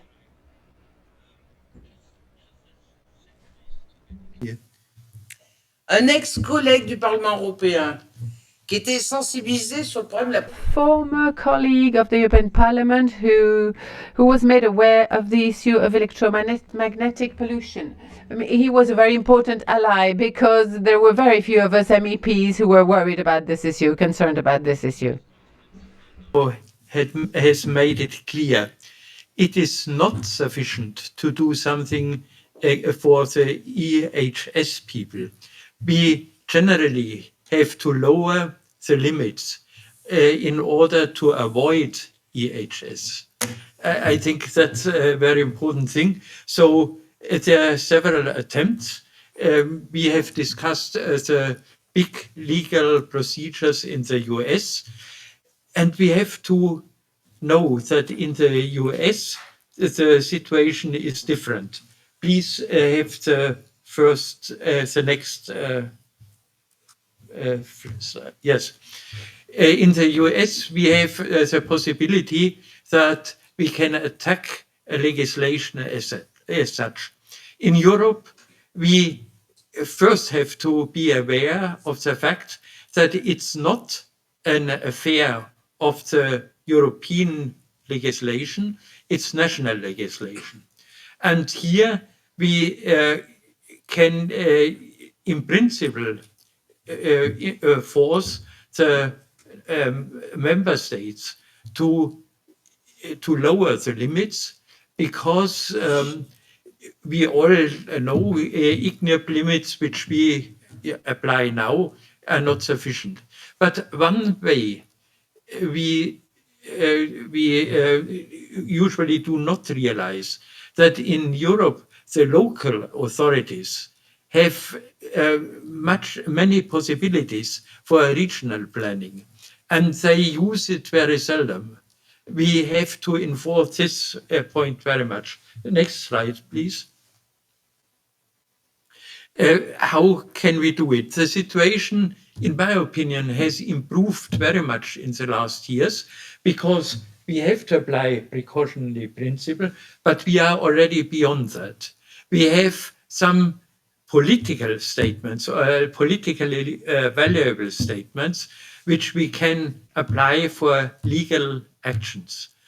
So I just remember the statement of the Committee on Social and Economical Affairs, I don't remember the precise name, where each EHS is acknowledged as an illness.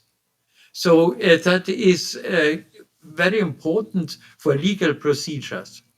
But in order to push it through, we have to combine many groups. Here, there are some mentioned in this slide.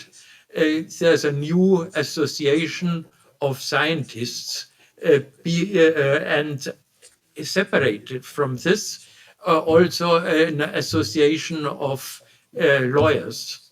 And I think it's very important that these two groups more or less combine. There is one lawsuit in Brussels attacking generally the limits, which I think is not so effective. The next slide, please. I think it's more effective to use the neighborhood legislation, because there you have not to prove in general that something happens with electromagnetic radiation. It's sufficient to prove an individual damage which has not to have a very high level. And I want to remind you that the European Court of Human Rights has published a paper last year giving conditions for applying this neighborhood rights. And this is very helpful for us. It's, as I said, it's sufficient that you have one person who has a medically acknowledged disadvantage. I say disadvantage, not real illness. The next slide, please. And this has been published in the official journal of the European Union. Here is the reference. And we are trying to do this in Germany in a lawsuit. We have a group of people near a base station in the main radiation direction of the base station. And we have no EHS people among them, but some objective criteria like heartbeat variability and other things. So we can prove that these people have personal disadvantages, also reaction tests and so on.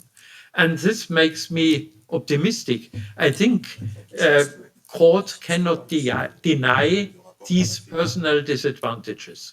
So I want to conclude with a very optimistic view by having several such court cases where we use neighborhood laws. Then we have to change the national legislations. And with this, I hope that we can have some hope in this situation. Thank you very much.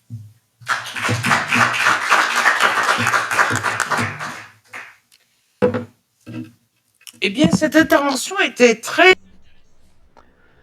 This has been a most interesting intervention, because there are several fields of action. There is the scientific field. Well, it's up to you to do your job.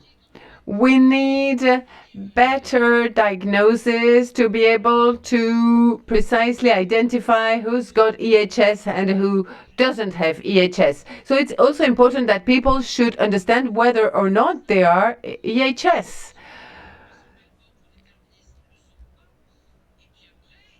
So that's the first step, to identify, determine whether these people are EHS or not. But then the next step is how to help these people. And I'm happy to hear that there are people who are looking for refuges or trying to offer refuges to these people. Once they've been diagnosed, what do these people do? If remain in a place which is electromagnetically polluted, they cannot live anymore. They're discriminated against. They have to try and protect themselves all the time. It's a hell of a life to be EHS.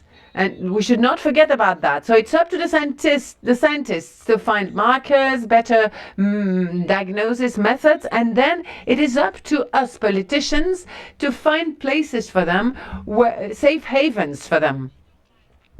And our goal should be to help them move from their EHS condition to a normal life. There are people who have done that. And they've been able to find places almost without electromagnetic fields, but there is help. We should be able to help these people lead normal lives.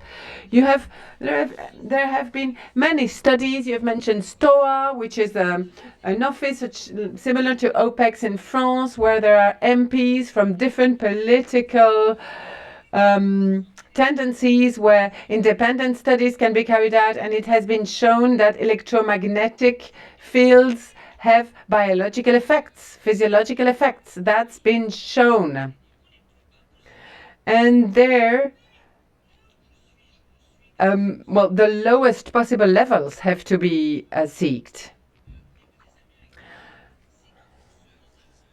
But what I entirely agree on is that we have to fight against a huge lobby, the whole industrial, military lobby, the telecommunications lobbies, and they lobby the Commission, the European Commission, to make sure that us MEPs are not allowed to express our opinions against giving money to industrials. You know, for example, that the Commission is going to give 900 million euros to finance the 6G.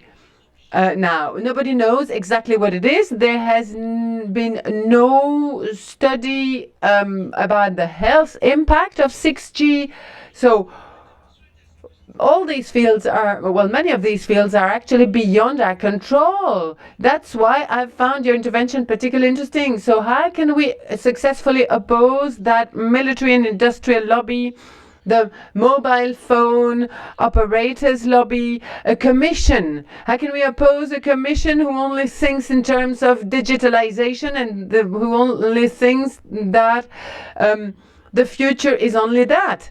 So we're struggling to make sure that justice is done, that there is justice, because we're not even able to vote on opinions that go against the grain. So we will have to undertake court cases and at least find out if the citizens agree to have on our streets completely autonomous vehicles, completely connected cities. At least we need to make sure there is some kind of European sovereignty on industrial patents. So what is urgent, in my opinion, still in relation with those lobbies, is, well, we should urgently work on the position of the WHO. We need to organize a meeting with the WHO scientists and politicians to tell them you have to work on that. Because it is urgent. It is urgent. Because there is a lobby which is already telling the WHO, you said that electromagnetic fields were probably carcinogenic. Well, you need to remove that. But that goes against the very goal of the WHO, the reason for their existence. So we need to interfere with that. I was telling you earlier about Monsanto. When the CIRC, International Center of Research Against Cancer, said glyphosate is carcinogenic, and all the agencies in the USA, EFSA in Europe, everywhere, they said no, it's not carcinogenic. Well, it was through legal actions. I met the American farmer who won the lawsuit against Monsanto, and he won 75 million euros. It was thanks to our justice system that we could bring out to the light of day the Monsanto papers, and we could demonstrate that all the scientists who were carrying out studies were paid by Monsanto. Well, here we're facing the same kind of situation with electromagnetic fields. They are so strong, they are so powerful, they are so rich that they're able to pay scientists to make them lie. Either they lie or they lose their jobs and their funding. And these operators are now short-circuiting the democratic system. They are directly lobbying the Commission. And what do we do now? So the only solution now is the courts, the trade unions, the courts. We should go through the courts, use the courts to win our case, but this will consume a lot of renewable energy. So what I suggest, if you agree, because we should really keep in touch, is that we should seek an urgent meeting with the WHO, because they can play their role. They are corrupt. You may say they are corrupt and so on, but we should try anyway. We should also meet the people of the International Center of Research Against Cancer, CIRC, because they have to be aware of our existence. They have to be aware that there are studies that have been carried out and that they cannot shift position just like that for no reason at all. Now, fighting for the recognition of EHS, of course. But if people keep saying, well, electromagnetic fields are not carcinogenic anymore, well, it means we can't do anything anymore. We become powerless. So we should do what is urgent first. Take a few urgent steps before anything else. I would like to add something to what has been said. I entirely agree with the person who said that EHS has to be considered to be a medical condition without any bias in terms of etiology, whether it comes from electromagnetic fields, it stems from electromagnetic fields or chemicals. It's easier for WHO to recognize an illness than to recognize that an illness is caused by something specific. So first, the recognition of the illness. Now, there are two very important words, adaptation and prevention. What is suggested to EHS right now, for lack of any better solution, what we can do is adaptation. Provide white areas without EMFs. But that is not prevention. Prevention means removing the true causes. Of course, the emergency is adaptation, but a deeper action should go into the realm of prevention. Now, you should not believe that being a scientist is easy. You just throw the ball in the court of the scientist. Well, you just manage, you find a solution. You find a solution for a diagnosis, for everything. That's not how things are done. There are as many divisions among scientists than among politicians.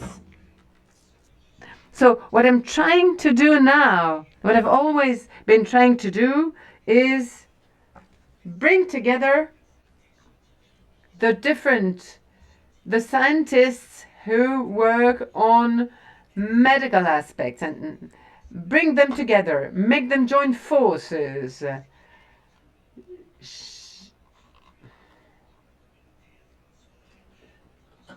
And try to make them speak with one voice in the international scientific community. Another point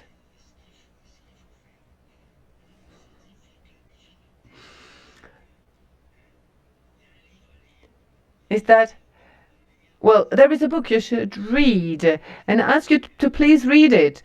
It's Thomas Kuhn is the author. It was written several years ago. It is called The Structure of the Scientific Revolution.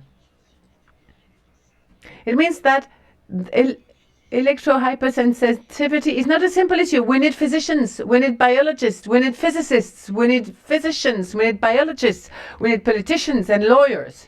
So medical conditions are to be described by physicians. Scientists have to describe the effects of electromagnetic fields and so on. So scientists should get together, should join forces. And I will wind up by saying that we need the courts, we need the intervention of justice to win lawsuits. But in order to win lawsuits, you need robust scientific data. A lawyer cannot fight for a cause without any scientific basis. If scientists appear before the court being divided about EHS, we will not win the case because we will give weapons to our enemies. So scientists should join forces. That's one thing. And then the WTO. We have been working on the WTO. We set up a scientific committee with all sorts of brilliant people, but the WTO is not easy stuff because 50% of the funding of the WTO comes from operators, industrials. So we fall back into the lobby issue. So we need a consensus based meeting about electromagnetic fields and electrosensitivity, hypersensitivity. We need to have that again as it was done in Atlanta in 1999 about MCS. So we have some work to do. And we're in that consensus-based meeting, we really need high-level scientists, not politicians, not EHS patients, really well-known scientists, well-known for their work and their knowledge in the field of hypersensitivity. We can work together to organize that meeting, but we need funding.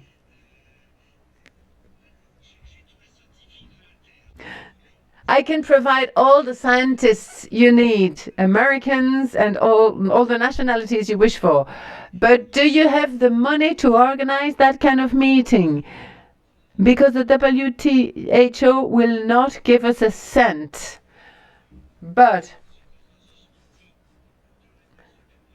given that they didn't have such a consensus meeting for the last 15 years and they are outdated, they have not taken into account the current research. Une intervention? Another comment? Yes, thank you. Thank you, Professor. Yes, I believe that WHO already clearly recognized MCS. Yes, because they recognized MCS but not EHS. Yes, but if they recognized the MCS, they must recognize EHS because I won a legal case. They went to the home of the patient and that was based on the recognition made by WHO. So I believe that this is a card that we must use, and WHO cannot avoid recognizing EHS. But as you said, this is a process and it will be time consuming, but it is important. You talked about the threshold that needs to be reduced for EHS and MCS. For EHS, you talked about brain imaging. You said that the zones were visible, but I would like to know in terms of the pathology, whether this is irreversible or not. But I believe that the struggle has already started on the basis of the recognition of MCS by the WHO. Yes, this question of irreversibility is an important question, and we have looked into it. It would mean that the disorder and the condition could disappear in some patients, especially if they are treated at an early stage. Now, indeed, about the WHO, you said that they recognized MCS. It was a difficult process, but you are right. They recognized MCS, but they haven't recognized the fact that MCS is related to EHS. That's why we need to go on with our research and our studies, and they need to be validated by WHO. All right. These will be the very last words of our meeting today. I would like to thank you very much for being with us today. I would like to tell you that we're going to support you. We're going to fight for EHS patients, because if we are here, it's for you. It's for all these people who are suffering, and we really need to find a way to cure them, to find solutions so that they can lead a better life. So we have many struggles to lead from a legal point of view, from a legislative point of view. We have lawyers in the room. I believe you have a lot on your plate.